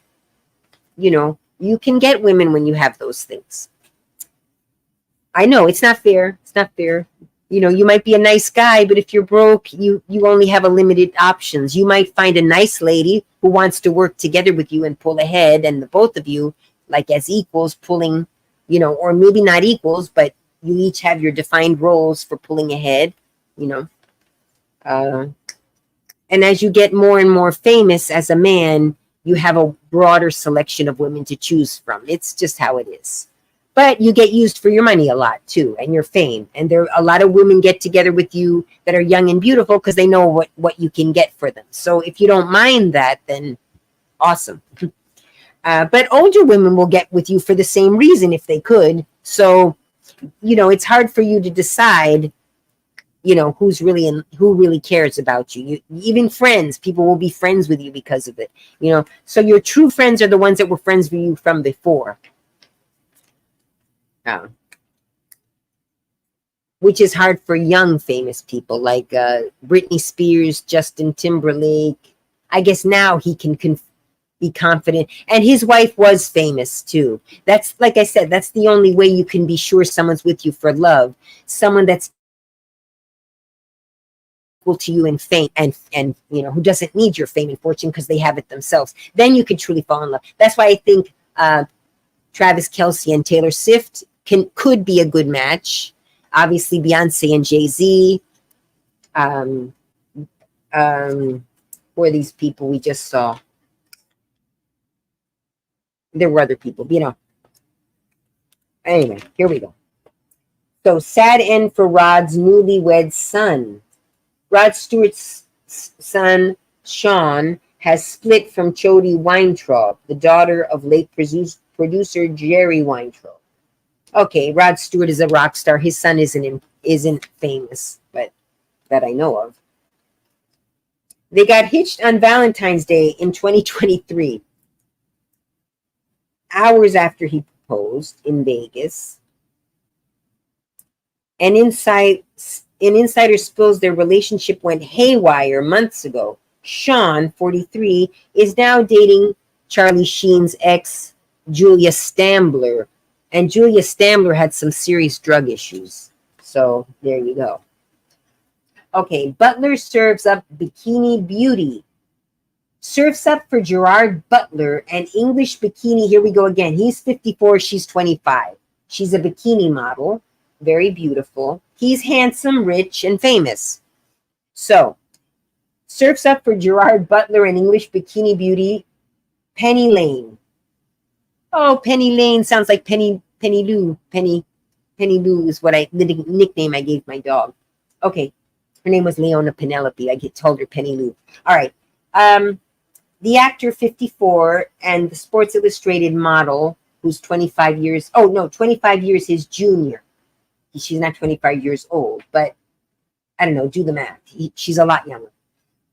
Were spotted holding hands and flirting in London. Gerard previously dated interior designer Morgan Brown for 9 years and has also been linked to Jennifer Aniston and Jessica Biel.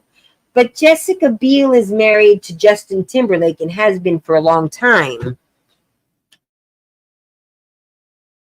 See, Jessica Biel, I don't think they're having issues. Oh, I got to stay up with what's going on. Jessica Biel, let me just put it in there. Divorce rumor. Because maybe there's a scoop I don't know about. In 2020, there were rumors that stated that the couple, that's Jessica Biel and Justin Timberlake, were headed for a $250 million divorce. But according to Gossip Cop, that's untrue. In fact, the couple who just welcomed their second child together have seemingly moved on from that written. I got to see when that article was written. Oh, well, the article's from 2021. So I don't see anything recent. The couple have mutually decided to end their relationship. Oh my God. That's not getting a lot of press. It's going to be uncontested and they're going to do it quietly. Probably when the rumors came out in 2020, they decided, okay, let's just keep this. They've probably been divorcing since 2020. That's how famous people do it. Now, Jennifer Garner and Jennifer Lopez and Ben Affleck, they didn't do things right. I hope they have a prenup. They probably do. They're going to have to split that $60 million house they bought.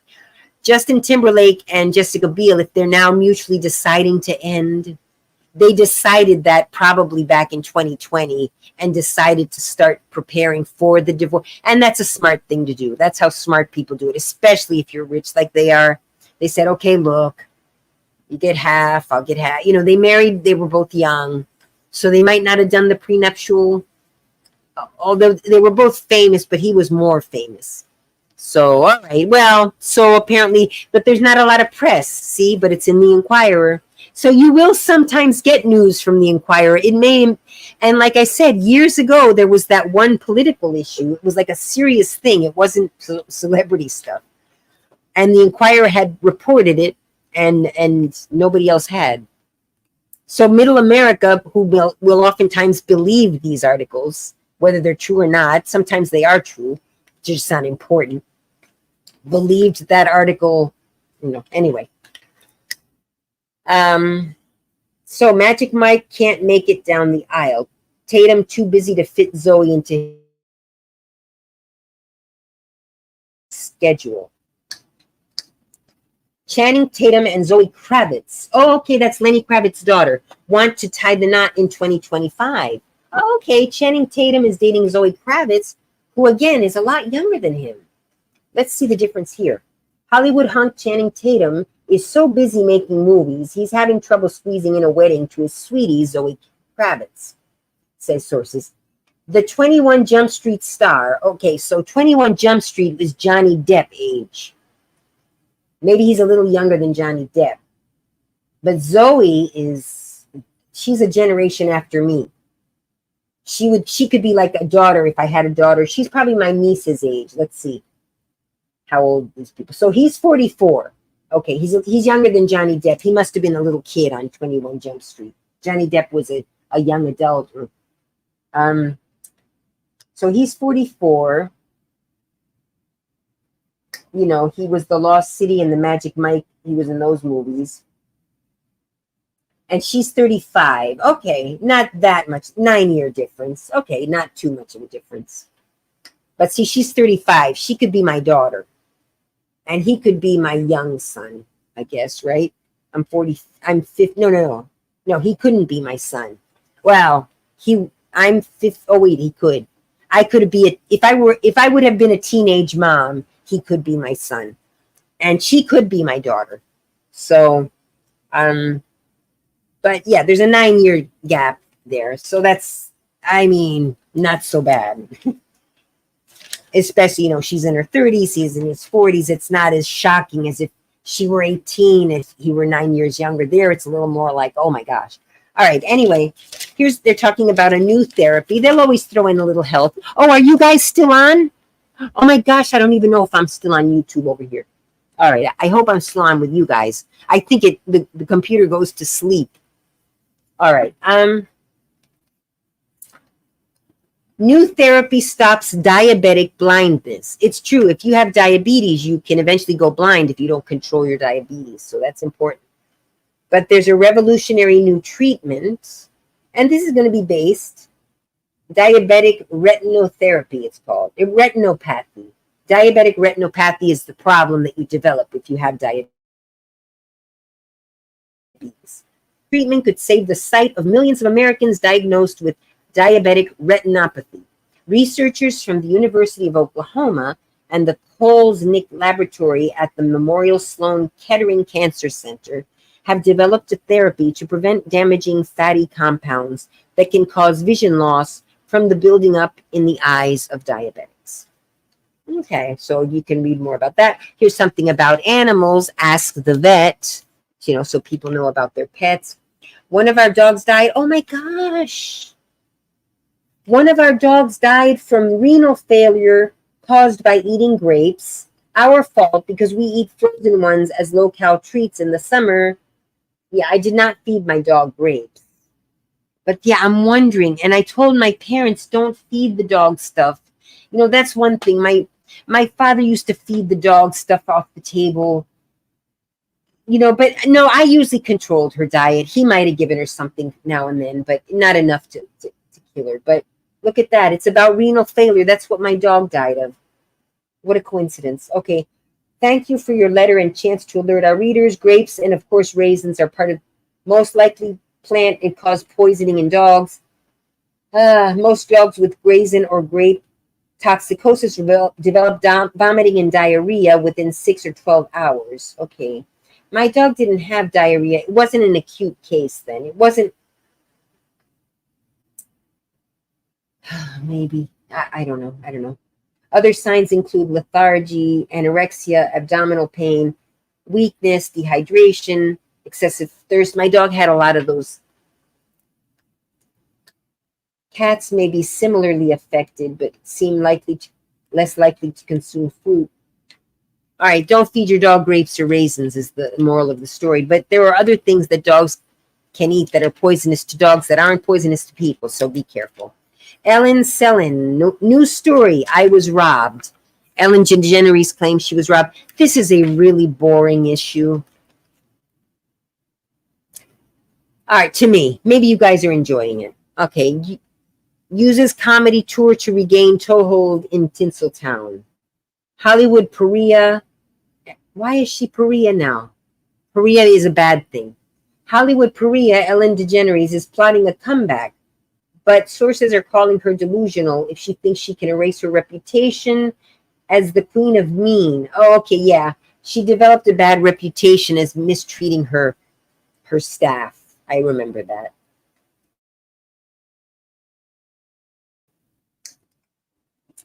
Justin Bieber called her two-faced. Brad Garrett and Leah Thompson were stars skewered by her supposedly sweet image. Well, okay. McSteamy confesses, I was Grey's nightmare. Eric Dane, who exited the show in another Grey's Anatomy story. Eric Dane, who exited the show in 2012, is happy to be sober and clean. I keep forgetting to gum snap. See, that's why I didn't publicize that I was gum snapping. If I would have publicized that I was gum snapping, I'd probably have more people watching. I only have 3 people on Susura Whisper. That's the channel that everybody's like, oh, we love to hear you. Yeah. All right. Eric Dane has come clean about being axed from Grey's Anatomy in 2012. He now admits producers fired him because he was high as a kite most of the time. Okay, well, he was taking drugs. Okay, I'm not even going to read that. Here we have some coupons. You can get a discount on a subscription to the National Enquirer. Okay, we're past the centerfold. We're getting towards the end. I'd like to stay down to 1 hour, 1 hour and a half at most. How long have I been on? I've been on for an hour 47. Let's try to shoot for 2 hours. I mean, less than 2 hours. Miranda's guy ain't just arm candy. So Miranda Lambert, country singer, is dating a Brandon McLaughlin. Oh, no, they're married. They've been married for 5 years. He's a former New York City cop, so he looks very fit.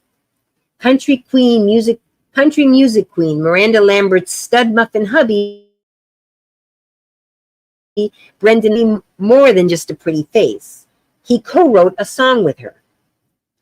Oh, here's the thing, though. Famous people, they could find true love in someone who's completely not in the business. That's true. Like here, she ended up marrying a New York City cop. Now, maybe she knew him from before. I'm not sure how they met. But if there's someone who's very dedicated to his career and he's not in the business that you're in, or vice versa, if you're a man and you're famous, and you marry a woman who's completely in another business, and she's got her level of success in her own business, sometimes that can work out because you won't be competing with her. And if she has enough success, I mean, granted, if you have more success than she does, it's nice to marry a man who's richer than you are, or who doesn't have to worry about money because he's not going to try to get money from you. So in that respect, you might be able to find true love as a famous person outside of the business. Not even like you're a singer and they're a dancer or they're an actor. Actors, singers, they're all in the showbiz. You got to try to get with someone who's not in showbiz, or who has decided to retire from showbiz and let you shine or something. Because there's also sometimes jealousy issues sometimes go on. And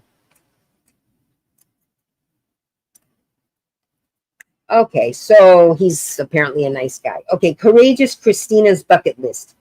Tragic Christina Applegate has drawn up her final bucket list. Okay, apparently she's sick. She's battling multiple sclerosis. as is another famous actress. Tragic, Christina Applegate has drawn a final bucket list detailing how she wants to spend the days I have left as she continues to fight her losing battle with multiple sclerosis. Oh, that's too, yeah, these are people that are younger than me. So it kind of makes me feel that they're getting these diseases. She's 52. She's a little younger than me. She does shots with Cher. She wants to work with Shirley MacLaine, and she wants to do shots with Cher. All right, here's an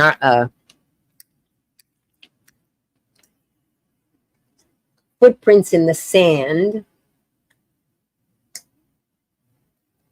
A footprints in the sand fleece jacket. It's a very religious jacket, apparently.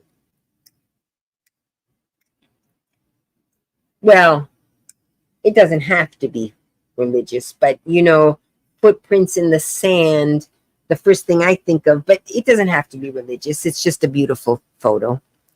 But I think of, they tell Christians, there's this story where you saw two footprints side by side, but during the hard times, God, I only saw one set of footprints. Why is that? And God says it's because during the hard times I was carrying you. So when this is called Footprints in the Sand, that made me think of that little story. You've probably heard the story, even if you're not Christian.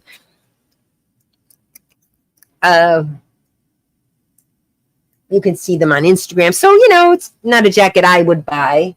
It's a jacket with sort of I think they call that screen print. I wonder what's on. It's on the front and the back. And it's a beach scene with birds flying and the ocean crashing. All right, did we get enough of that? Okay, enough of the commercial break. We're getting towards the end now. Horoscope. Anyone wants me to read their horoscope, I'm going to read mine. And you guys, you want me to read your horoscope, publish your horoscope, what you are. $5 super stick. Oh, I got $5. How did I do that? Oh, hello now, 10. Oh, I forgot that you all could send money. Thank you for that. I appreciate it. I was thinking of telling you all about my Poshmark show so that you guys can, I do live shows over on Poshmark where I sell clothes. And I'm trying to stay soft-spoken. I keep forgetting. Thank you for reminding me by Capricorn. I'm going to read yours now, Tim. Then I'm on the ASMR channel. Okay. And I'm trying to snap gum. I don't do it as well as you. So Capricorn. December 22nd through January 20th is your birthday. A close relationship will be a source of inspiration in the week ahead. It's time to dig deeper into the gifts you were born with and use them to their fullest potential. Your lucky numbers are 2, 11, and 20. What day is it today? It's the 4th, I think. So the 11th, try to do something. All right, anyone else? Okay, hello, Poetic YY. I'm trying to snap them. All right, I'm going to read mine. And if anyone wants me to read their horoscope, post it. Otherwise, I'll move on to the next page. Okay, Sagittarius. I was born December 15th. So it's from November 22nd to December 21st. I don't believe in the horoscope. And some people are very religious. Some Christian. I'm Christian, but I'm more of a liberal Christian. But some Christians are very, I'll just point it out to my YouTubers on Ramble Scramble. I go off on these tangents, are very against reading the horoscope or Halloween. Some Christians don't celebrate birthdays, because you're not supposed to celebrate the birth of a man who's not Jesus. I think it's something to do with that, which I didn't learn all that stuff because that's not the sect of Christianity that I was exposed to growing up. I wasn't even very devout growing up, but I am now a believer, and I try to, encourage it. But anyway, trust your instincts. So again, I'm not taking the horoscope seriously. Some people take it very seriously. I just do it for fun. Steered you wrong. Yes, they have. Okay, trust your instincts. They've never steered you wrong in the past, and they won't steer you wrong now. You will be asked to make a life-altering decision very soon. Lucky numbers 12, 34, and 49. So maybe the 12th. Well, it could be a life-altering or bad. It could be life-altering in a good sense or in a bad sense. But I'll be asked to make a decision soon. Well, I could see how that can be true because I am in a time of life where things can change very rapidly. I'm in a life situation where things are going to change rapidly.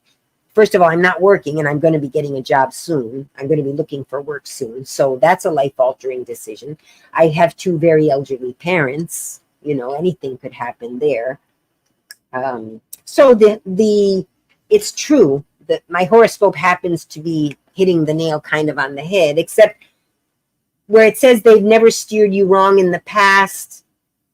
My instinct, arguably, that's arguable. I believe that I've trusted my instincts in the past and I've made mistakes. So that's where I can prove that the horoscope is wrong, because I don't think that that's a true comment. At least this horoscope is wrong. If you're a believer, this is based on some bad, all right. Anyway, spot the differences. There's a picture down here. We can try to spot the differences. Here, I'll give you a close-up if you want to pause. Pause and do it. All right. Next page, superhero Ioan. I guess his name is Ioan, I-O-A-N. Not so fantastic. Ex-wife claims she and the kids live on charity. Movie good guy, Ione. I said loan because it looks like an L. Ione, because it's a capital I and then lowercase. The rest of the letters, it looks like loan. Okay, movie good guy Ione Gruffud gifted his fiancee Bianca Wallace $77,000, while his ex-wife, his current fiancee, $77,000, while his ex-wife Alice struggles to put food on the table for their two children. Oh yeah, men will do that. Some men will do that. No matter how much money you have, you find the new good-looking young girl. You want to give her everything. You even forget about your kids. So Alice, 55, and the Fantastic Four actor, 50. Of course, she's old. I wonder. Let's not go there yet, because I don't know how old his fiance is. But what do you guess the fiance is? I haven't read it yet. I have no idea. I'm going to guess he's in her maximum 32. 32 is her oldest age. Put in the chat, what is the oldest age you think? He's a famous actor. He's okay looking. He looks like he's fit. I've never heard of the guy, but how old do you think his fiance is? Anyone? I'm going to say 32 maximum. Nobody wants to play that game? All right. I've only got one viewer over here and 3 here. So, all right. I'm going to say 32. Let's see if they say the age of his fiance. So, this is hitting me. This is hitting me close because, this is a pet peeve for a lot of older women because we're experiencing it. We're competing with these 30-somethings, with the men our age. So we're just, all right. So anyway, Alice, 55, that's the ex-wife. 50, so he's already 5 years younger than her. And men he's very well maintained. She looks pretty in the picture. Oh, no, that's not the 31. There's his fiance, 31. I thought it was his ex-wife and it was an old photo or something. Young Grufford has moved on with 31. How did I know? You see? Trust your instincts. Well, sometimes I am right. I think my instincts are right now that I'm older. They weren't very good when I was young. I even had the age, under 32. How did I know? 30-something-year-old women are very desirable. More desirable than 20-something-year-old women, believe it or not. Because 20-something-year-old women are pretty, but they don't have much up here yet. Whereas 30-something-year-old women have already developed their brains. a lot of them. And maybe they weren't so hot in their 20s and they learned to, it happened to me because in my 20s, in my early 20s, I was a little overweight. And into my mid 20s, I had pimples. So by the end of my 20s, I had just hit 30. I was starting to go get facials. I had lost weight by then, so I was slender. I had started working out. I moved to Miami. I started working out in Miami. I was like 32, I believe, 31, 32, 97. It was 1997.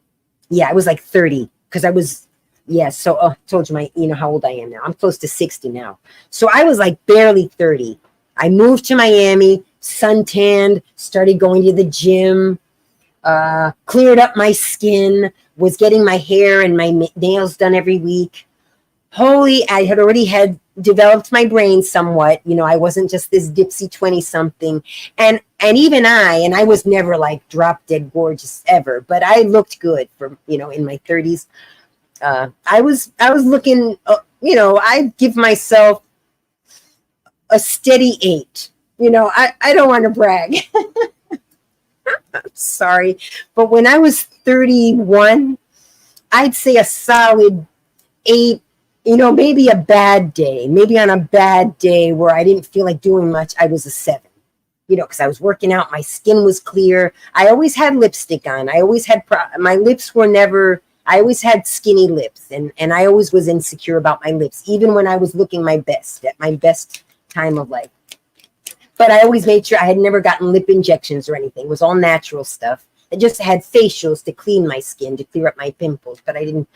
And what I would do is I would buy the lipstick that stuck, that really, I made sure to always have lipstick on whatever. In my eyes, I didn't need makeup because, I had, they're small, but, I had a suntan. So they, but anyway. Oh, something just happened here. Oh, all right. I'm getting all these messages I got to go through. All right, let's finish. So, all right. So how did I know that? So he's a deadbeat dad. His poor wife has 2 kids. He's 55-year-old wife. That's my age. I'm 58 this year, a little older than me. Raising 2 kids, probably not looking her best. They don't even have a picture of her. Oh, there she is. Well, she's gotten some nips and tucks, poor thing, trying to keep up with the young people. And she's just starting to look like a duck. You have a choice. You can look like me, natural old age. Try to help yourself with some makeup. Or you can start getting your face nipped and tucked and operated on. And then you start to look, I think I decided I'd rather just try to do the natural. I have had lip injections before, but they wear off. So I don't have them now. But I have had the lip injections, and that might be what she had.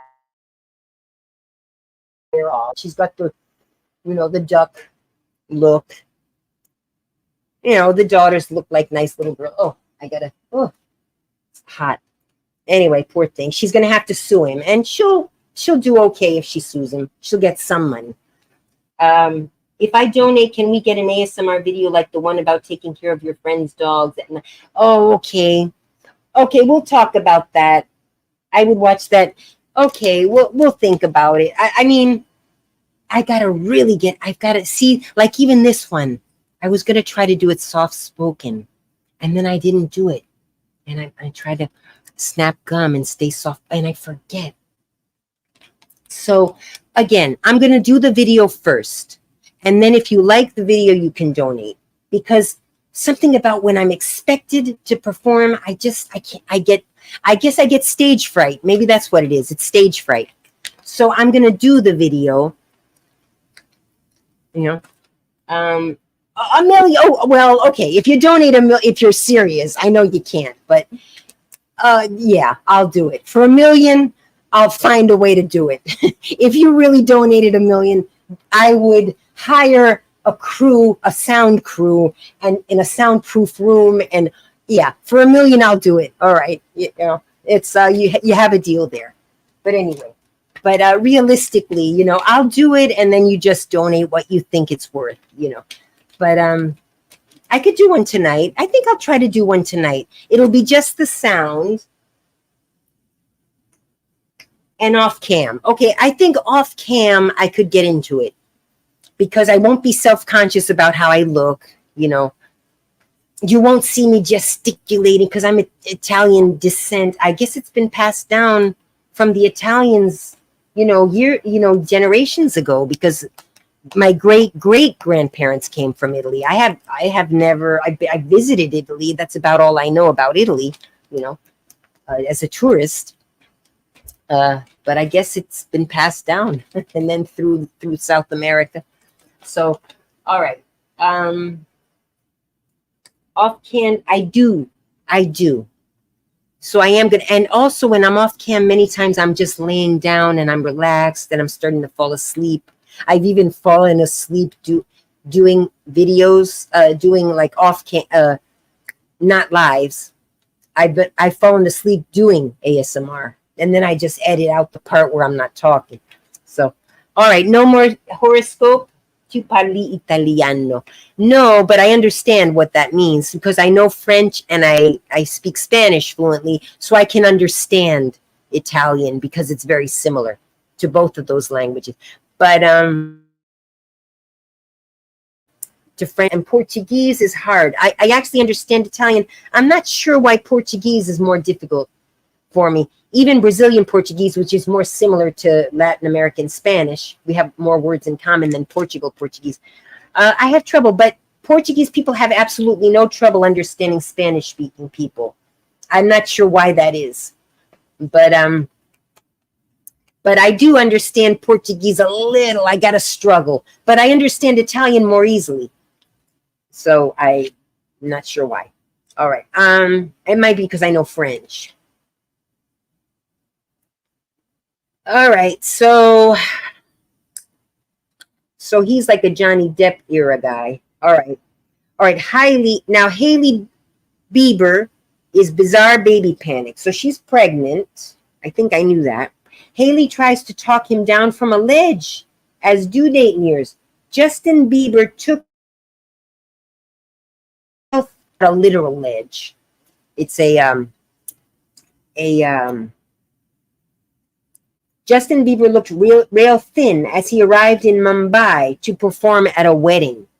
A very rich family in Mumbai hired him to do a private party, apparently. The dad-to-be is worried about the new baby, spies say. Spies, the people spying on him. They used to be insiders, now they're spies. He can't eat, he can't sleep, he's worried. He went to perform at a billionaire's wedding in India. He's very skinny. Model Hailey Bieber is expecting her first baby with hubby Justin. In September 2022, Justin announced he was taking a break from music to focus on recovering from Ramsay-Hunt syndrome, which can cause partial facial paralysis and hearing loss. Hailey needs him to be strong now. So, okay, there's baby worries for Hailey and Justin Bieber. My nose itches. Sorry about that. Means I'm going to get money. They say when your nose itches, you're going to get a lot of money. Heather is back from the brink. Oh, Heather Locklear. A lot of old actors in here. Heather Locklear she's about my age.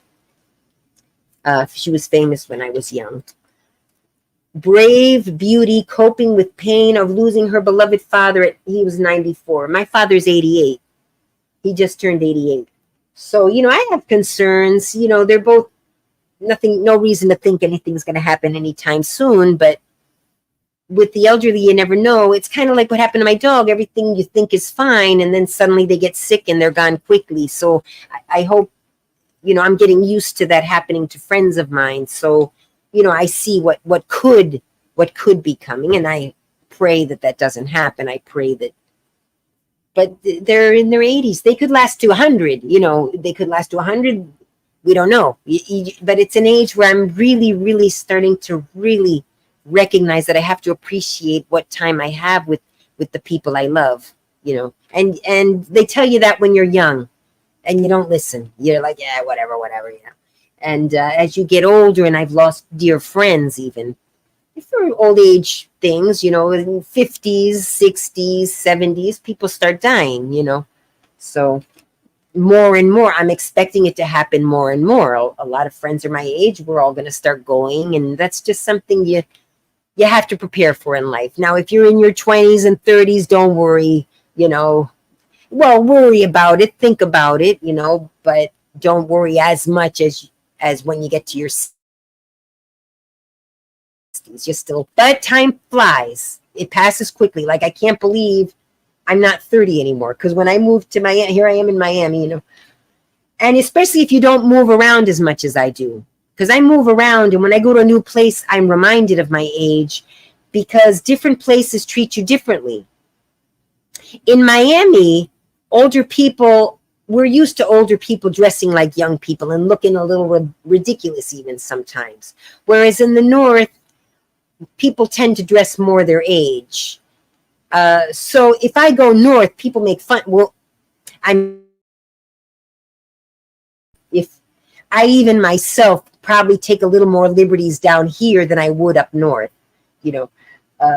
with my dresses up north, I might be a little more hesitant to wear something above the knee, which here I still, not much above the knee, like barely above the knee. I'll do that in Miami.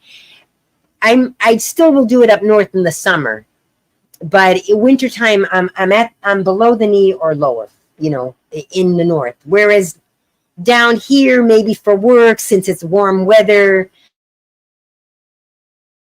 I might still, risk. For me, it's a risk. It's not really a risk, but I might still wear something above the knee to work, or just at the mid knee, not below the knee, not above the knee. Like mid knee is just like, for me, that's appropriate risk. But I bought a dress, like this white flowy dress it's very fresh and cool. That's above the knee. It's a definite above the knee one, but I wore it with not so high heels, of course. So anyway, so Heather is back from the brink. She lost her father. He's 94. Comeback kid, Heather Locklear, 62. These photos are showing her. The paparazzi took some pictures. Sometimes the older actors want the paparazzi to follow them, so they might even arrange for the paparazzi to follow them. Heather Locklear, she may have paparazzi, but she's at a stage in her career where the paparazzi, it doesn't hurt to have paparazzi, that she be in the paper and people not forget she exists. So Locklear seemed disheveled and disoriented 1 year ago. Okay. Her dad died June 1st. Heather is now looking gorgeous and healthy. Actually, I don't think she looks much better from the two pictures. I hate to be mean. She looks upset here when her father died, of course. But she doesn't look much better in this picture. She looks okay in this picture. She looks okay in both pictures. But young people read this and maybe they see a difference. Like here, she looks maybe a little better because she's wearing sunglasses, so that hides. I'm sorry, I don't see it. I don't think she looks much better, but okay, I'm sorry. I'm not trying to be catty, Heather. I love you. I love you, Heather. She was one of my, I didn't feel it any way about her one way or the other. I didn't hate her. I didn't love her. She was an actress that was cute and pretty, and I was usually jealous of all pretty actresses, so she was probably one of the ones, but she looks like a 62-year-old woman with her hair loose and messy. What are you talking about? All right, better not get angry. Here's a puzzle fun you can buy. We're getting to the end. We're almost at the end, guys. Okay. Here's the thing. Comparing what the actresses wore, who did it better, or if they did it, it's a red carpet, and they decide if the look was a good look or a bad look. I really like this. And sometimes I pick a look and I think it's a nice look, and the magazine stylist decided it was a bad look. So let's try not to, I don't think you can read them. It's too small, but don't cheat and read. We're supposed to guess if it was a good look or a bad look. So let's go to this first. Let's go to the first look over here. All right. So the first look, I'll put it up closer. You know, try not to read. You know, she's wearing khaki pants with a blue blazer, and the shoes, I can't really see the shoes. So I don't know.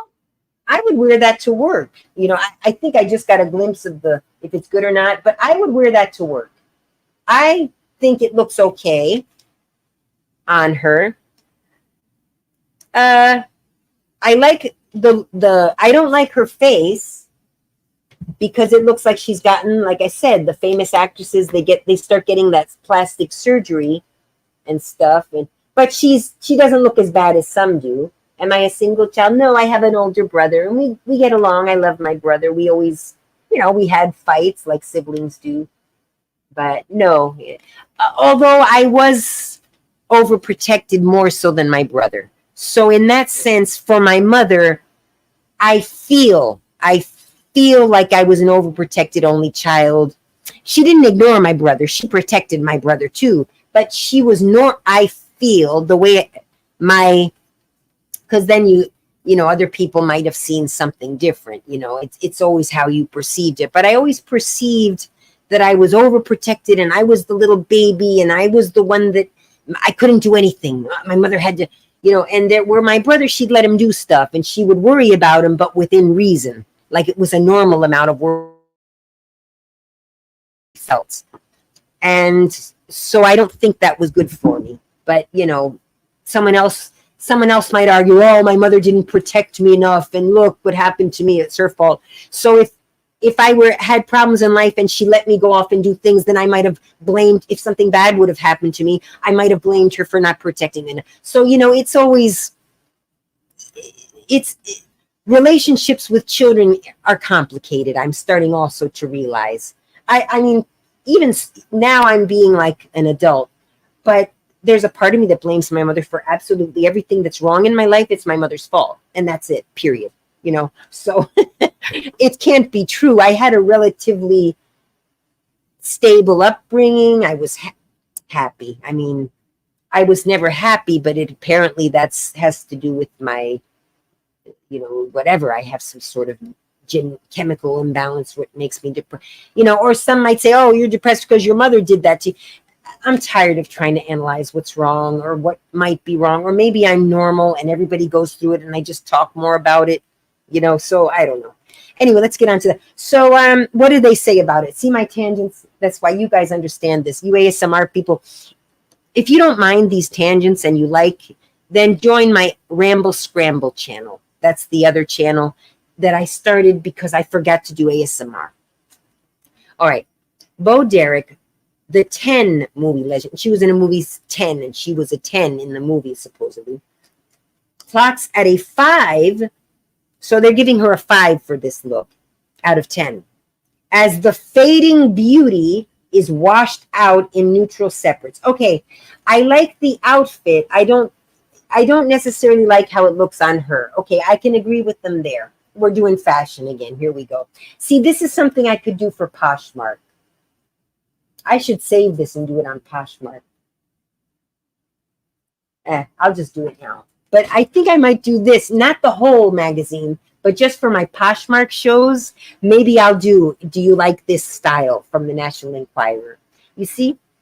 Now that would be a fun show, non-controversial, you know. Hopefully I won't go off on too many tangents. All right, the next one is Diana Agron with this dress on. Try not to read what it says. She's wearing this dress and she's got this look. Okay. Before I read it, I'm going to say that look is, nobody wants to say? Nobody just want to hear me talking? Okay. Nobody's playing my game. All right, 3 people there. Okay, before I read it, well, because she's young and pretty, never been a fan of short dresses and high heels together. You know, she's wearing super high heels and a short dress. I'm not reading what it says. Now, she can pull it off because she's young and pretty. So I'll give her that. But I've always been the type of person that if you're wearing a short skirt, you need to wear nothing higher than an inch high heel. You maybe could wear a little high heel, but she's wearing super high. You know, those are what, 5 inches maybe. So I don't like that look. I think it's a bit, it kind of cheapens the look. Although she looks very beautiful, because now if Bo Derek tried to use this look, forget it.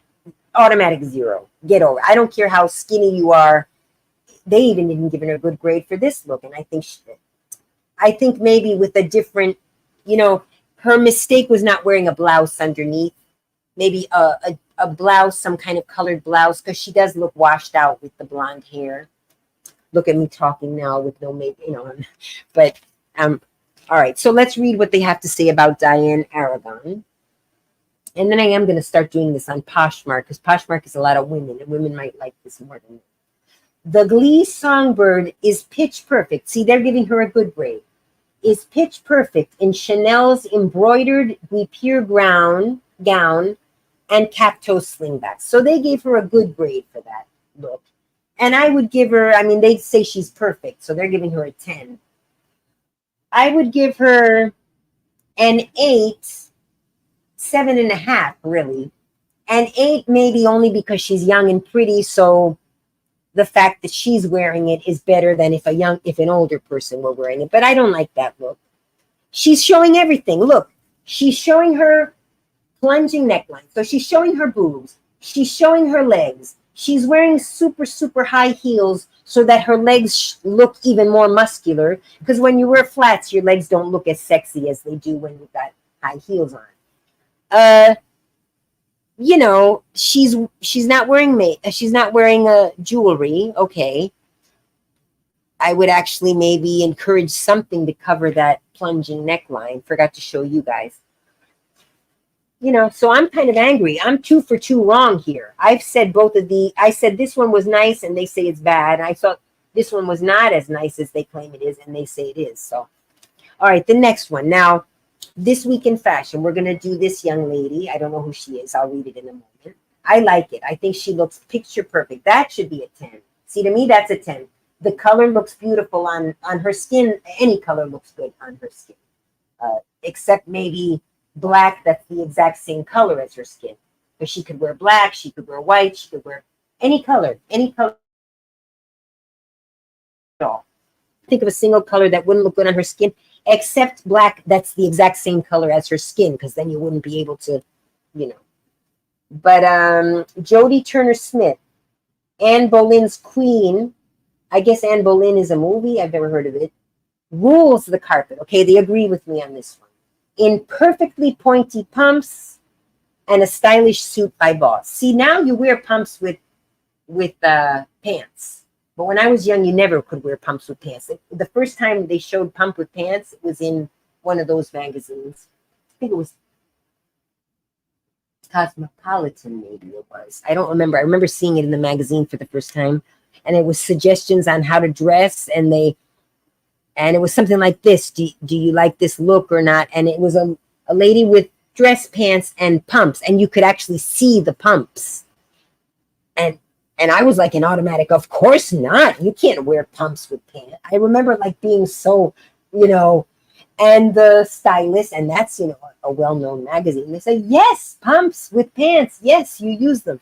So, all right. So they gave her a good grade. Okay, we'll go over here. Okay, these two, what were they thinking? But before we do that, so we already know they're not going to get good grades. But let's do the two on the bottom. We have Brooke Shields in a yellow canary colored dress. Well, I don't like the expression on her face. So, you know, she's my age, so I'm going to be nice to her. The expression on her face isn't the best. It looks like she didn't really feel like having her picture taken, but she had to go to this event. You know, smile for the camera, you know. It looks like she had to go to that event, obligated. All right, and she's wearing this yellow, you know, I don't know. She doesn't, I mean, I don't like long hair on older women.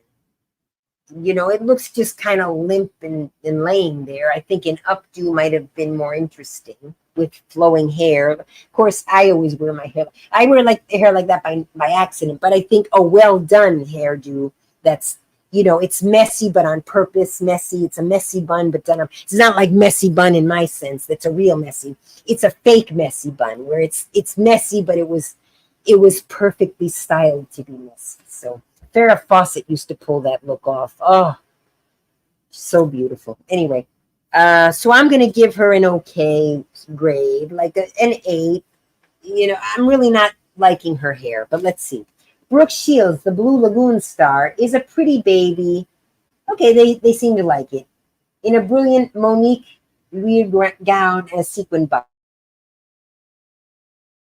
Old boobs are showing. You know, her boobs are flat and kind of, you can tell they're not up, you know.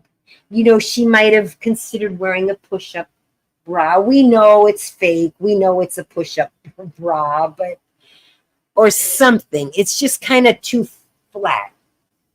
So my opinion, maybe a man would say, hey, that's natural. It looks great, you know. So, and the last one, Kristen Davis.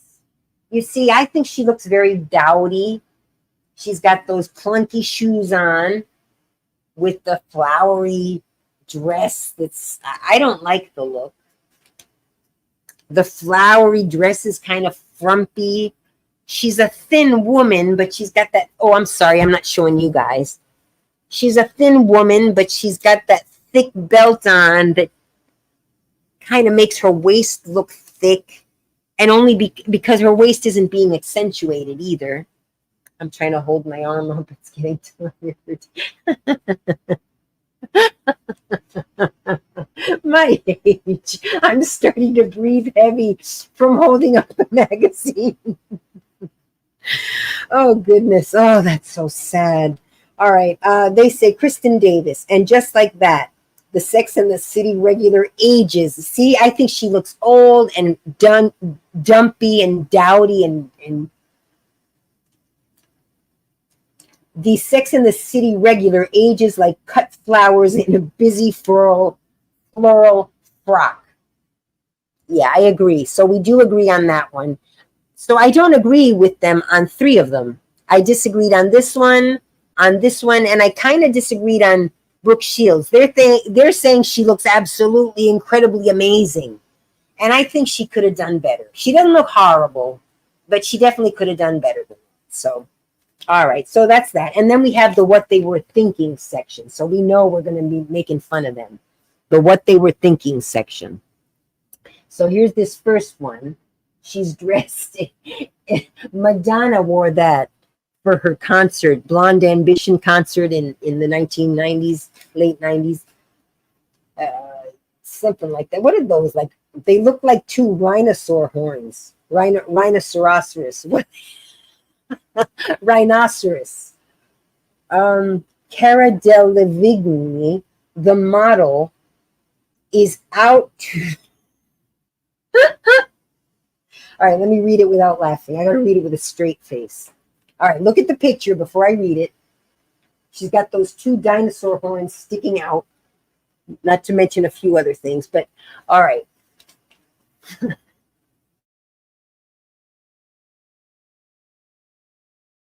All right, let me read. Cara Delevingne, the model, is...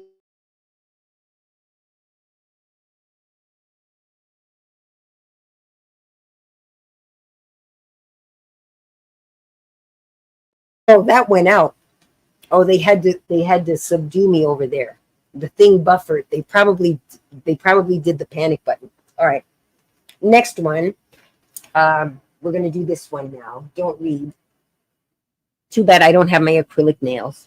We're gonna do her now. So she's wearing that. What was she thinking?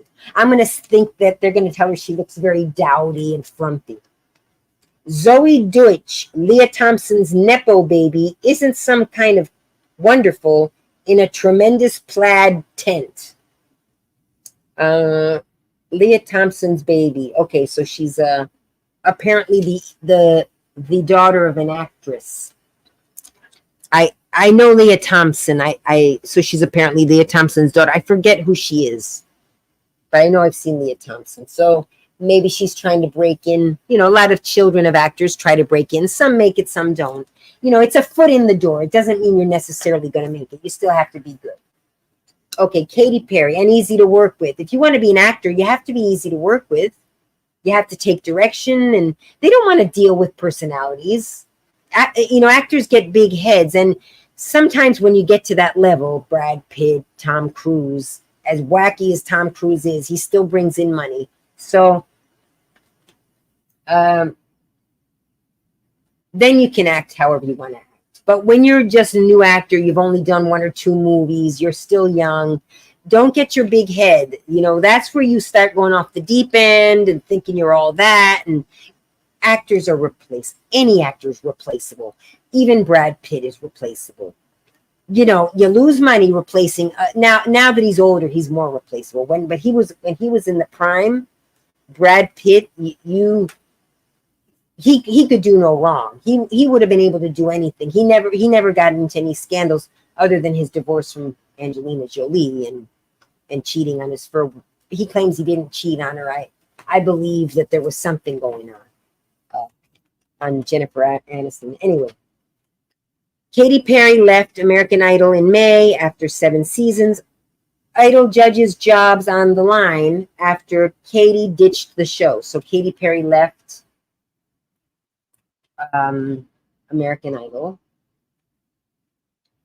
Brian, 48, Lionel Richie are in limbo, and Brian Luke. Sources dish her departure may set off a chain reaction and leave the remaining TV judges out of it. I don't think so, because you've got Pink, Miley Cyrus, Meghan Trainor. Lionel Richie is super famous, at least from my generation. Luke Bryan, I don't know who he is. He must be a country singer. So, okay, so apparently American Idol is in danger because Katy Perry left the show. That's what they think. Some more puzzles. You have Sudoku puzzles and dominoes. Dominoes. I wonder how you do dominoes in a magazine. Sudoku and celebrity squeeze. Okay, this one's funny. You have celebrities with their faces squished. Don't read. I don't think the answers are there. The answers are in the back. And you have to guess which celebrity it is. So they're looking very different than they usually do. So I'm going to try to guess the first celebrity. Nah, it's probably some young celebrities that I don't recognize anyway. I might, it could be one of the twins, Tia and Tamara. I forget their last name. The Maori twins. Maybe it's one of them, Tia or Tamara. Maybe. I don't think their eyebrows look like that though. So I don't know. And this is the guy from. That one's easy. From the famous children's movie. I don't know the name of the movie, but I think it's the actor from. Oh, guys, help me out. What's that movie? The Wizard movie where wizards, The lady is getting canceled because she's against transgender bathrooms or whatever. It's so famous. I never followed. My nieces were crazy about it. Anyway, I think it's that actor. If it's not him, I'll find out in a minute. All right. So the answers can be found on page 46. So before we get the answers, okay, we have Eddie Murphy here with his baby mama, Paige Butcher. Apparently something's going on. Macho Murphy is henpecked. So he's being henpecked by his baby mama. Eddie's a happy homebody who helps with household chores, insiders reveal. Oh, okay, henpecked, they're exaggerating. He's just got his happy home life with his wife and baby. or girlfriend, I guess. Maybe they're not married. Comedian Eddie Murphy, baby mama Paige Butcher, relatively handsome actor. He's not as good looking as he was when he was young, but he's older than I am. His wife just had a baby, or his girlfriend just had a baby. Let's guess her age. She's going to be in her 30s. So I'm telling you, women in their 30s, that's your age. That's when you look your best. And you got to take advantage of that age to find a husband. If your goal is to have babies, find your husband to have that is the age, ladies. Don't 30 to 39, 40. Okay, you can still fake it for a few more years and pretend you're still 30. And you can even lie about your age if you. But no, take advantage of 30. After 30, things start. 40s are okay. I don't even remember my 40s. I was going through all these things. All right. Anyway, okay, she's 44, but he's 63. Okay, 44 is a little old, but to be having a baby, but you can still do it. They're pushing it. She probably said, "Look, Eddie, we've been dating. I don't know how long they've been dating." Okay, they've been engaged since 2018. Okay, so they met when she was still in her 30s. So they've been dating a few years. Okay, so this doesn't look like a gold digger thing to me. Or it looks like maybe a little bit gold digger, but they've been dating a few years. Maybe they have their arrangement. There's nothing wrong with that. Donald Trump and Melania have an arrangement. It's some young ladies can bring themselves to do it. Now, he's nice looking. I wouldn't mind dating. I mean, if he weren't with someone, I would date Eddie Murphy, but why would he date me? He's got money. He's relatively good looking. He's stable financially. He can date 30 somethings, or he still could, or, this young, beautiful Australian model. I'm not trying to be like, whatever, woe is me, but realistically, why would he date me? Or an older actress even. Like, let's say I was a famous actress looking even as a good older actress. Like, what do I have to offer him? Personality? I'm sure she has a nice personality, So just when I'm appealing to younger ladies, because I don't want the same to happen to you, what happened to me, where you're suddenly caught for a loop and you realize, oh my gosh, we can't compete, because they try to feed you this thing. Oh, older women are more beautiful or as beautiful as young women because they have this, and it's just this bull. We can look okay for our age, and that's about it. Or you can look really good for your age. Some women do age really well, and they're lucky, and that's it. But they're few and far between, and it's usually going to be a very wealthy woman, treatments and beautiful clothes that So just don't. So these magazines, but any magazine, Vogue does it, Cosmopolitan does it, any women's magazine is going to do it, which I hired. But we got Women's World, which is sort of the equivalent of National Enquirer for women. But it's more about women's issues. Let's see what they have to say in there. They're probably in there telling us 60 somethings that we can do it all and we can look as good as the younger. I don't even want to open it yet because I'm not ready for it. I'm going to start getting angry. All right, but he can be very high maintenance, and she puts up with it to a point, but she also doesn't let him skate by without pulling his weight. Okay, so she sounds like a girl with a good head on her shoulders. She's a model. She took advantage of her looks to find herself a well-off man. Why not? Why not? Go for what you can get. And she appears to be honoring her commitment. I've never heard of him with any scandals with her.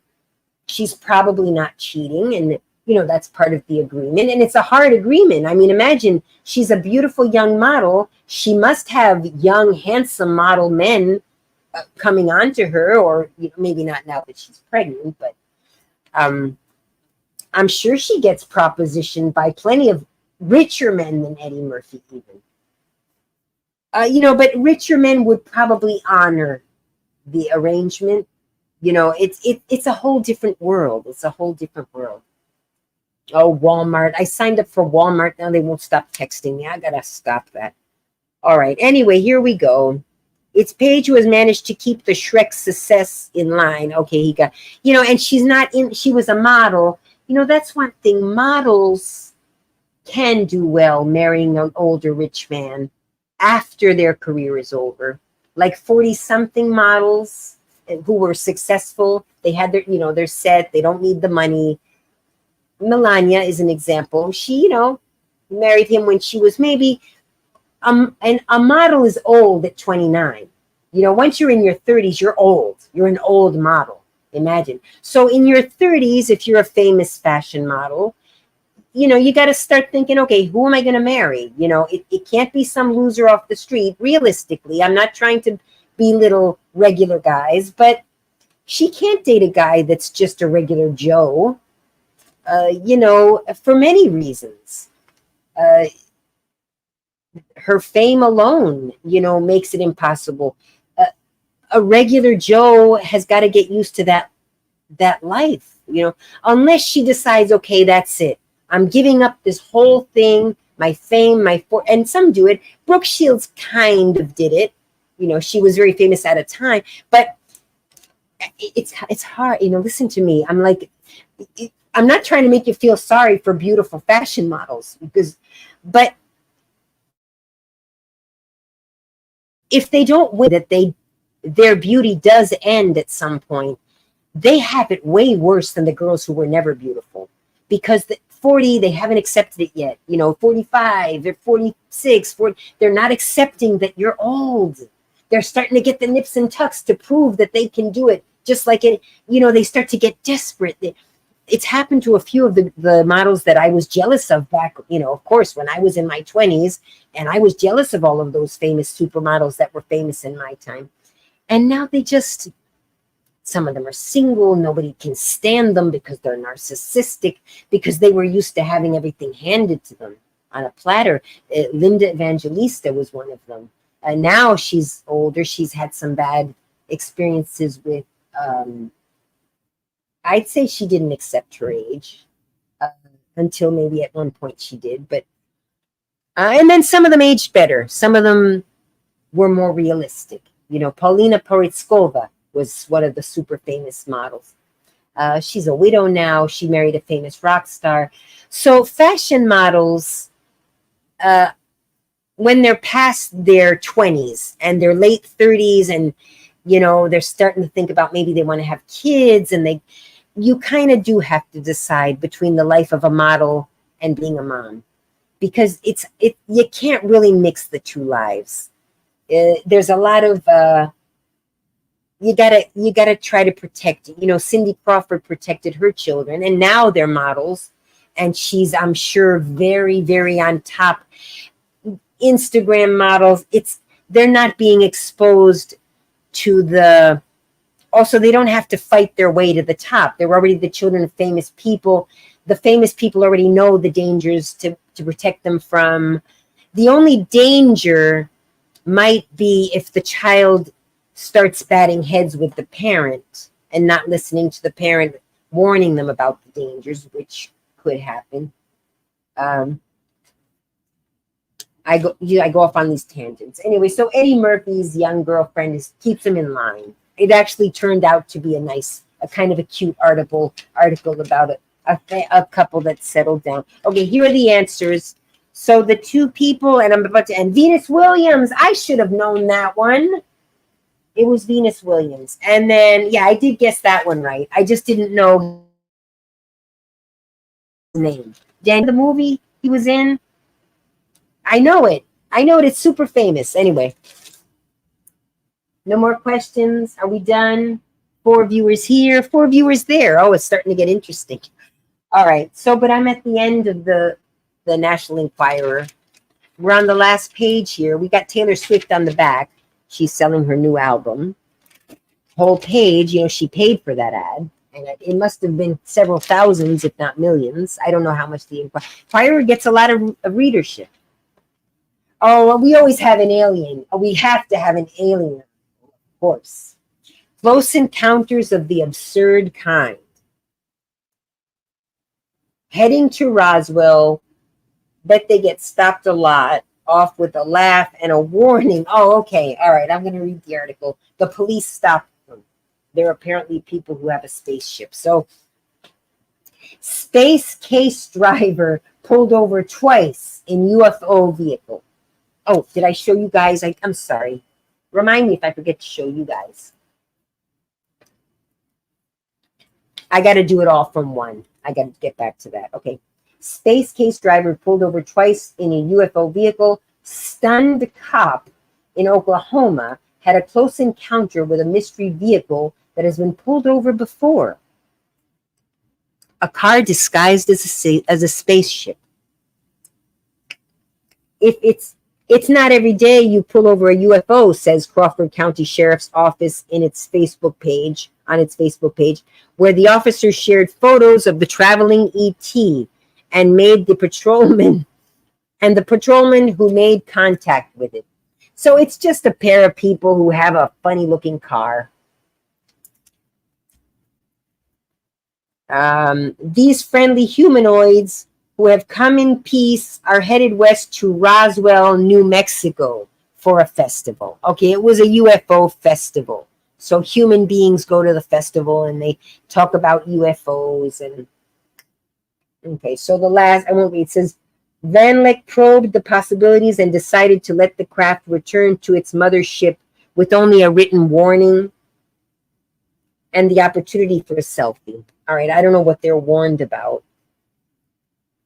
Oh, because it was obstructing the license plate. That's why. They can't obstruct the license plate. So that was the reason they were stopped.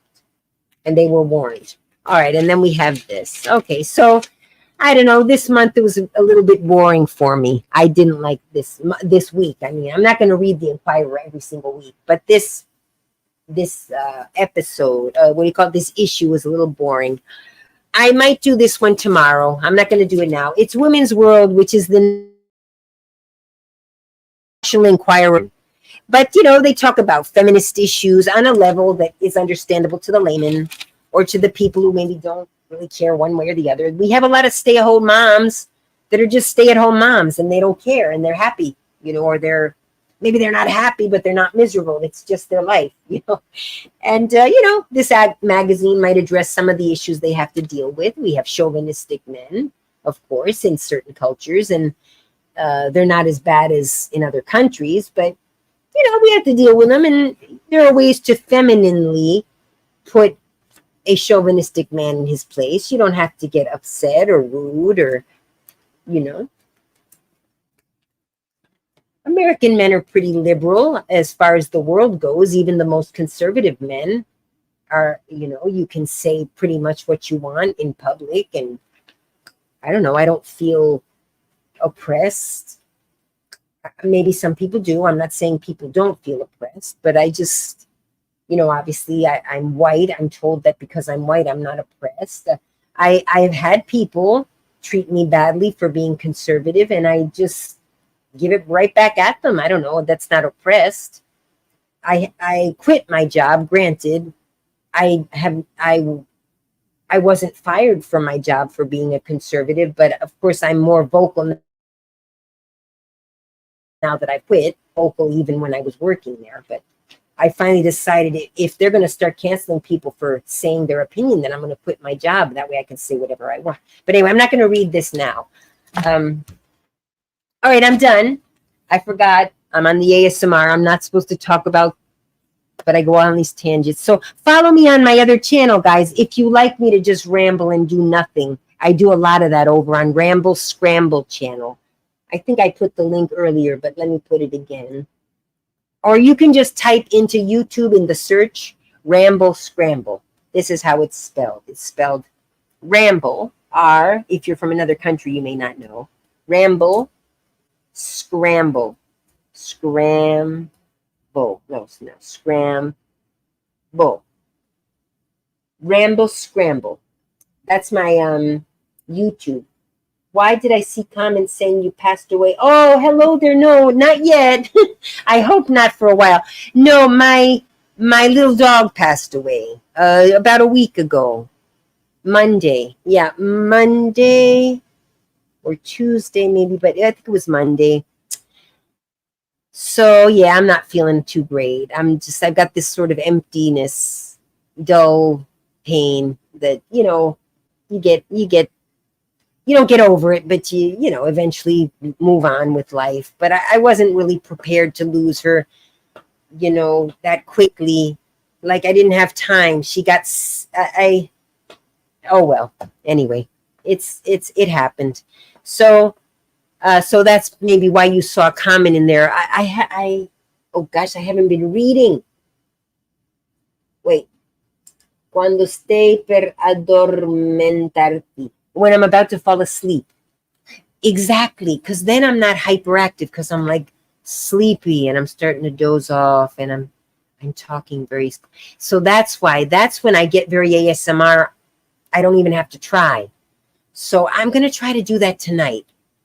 When tonight I'll talk about and then the one time I was talking about root canals, which wasn't a very relaxing topic. The other time you requested one, so I'll just try to talk about what's on my mind, but I gotta stick to topics that are. So if you want to throw in a few topics, I'll try to do it tonight, and then if you like it, you can send a donation. I'll go on here and rest in peace. I found you through ASMR gum chewing. Oh, thank you, Charlie. Oh, I'm trying to gum chew now. I didn't advertise that I'm gum chewing on here because just in case I didn't do it. I'm not very good at it anymore. There we go. But I've been on for a long time. How long is it? Oh, 3 hours, you guys. All right. So if you like rambles, this has been a long ramble, and I'm starting to fall asleep. My eyes are starting to droop. So I'm going to end the ASMR, and then I'm going to end the ramble second. So, guys, thank you. Thank you for listening. And I even cried in the middle. So it's not going to be very ASMR for some people, but here I am. Okay, bye, guys. I'm ending the stream. Thank you for coming. Thank you, Charlie, for your sympathy. See you. Yeah, talk about my dog. I have to be able to talk about her without crying. So I wasn't expecting to cry, but you asked, and I'm very happy that you asked because I like to cry and talk about it, although I am a little embarrassed doing it on on camera. Okay, bye, everyone. Bye. See you. You guys stay there a minute, and I'll be there too. I'm going to end it there too.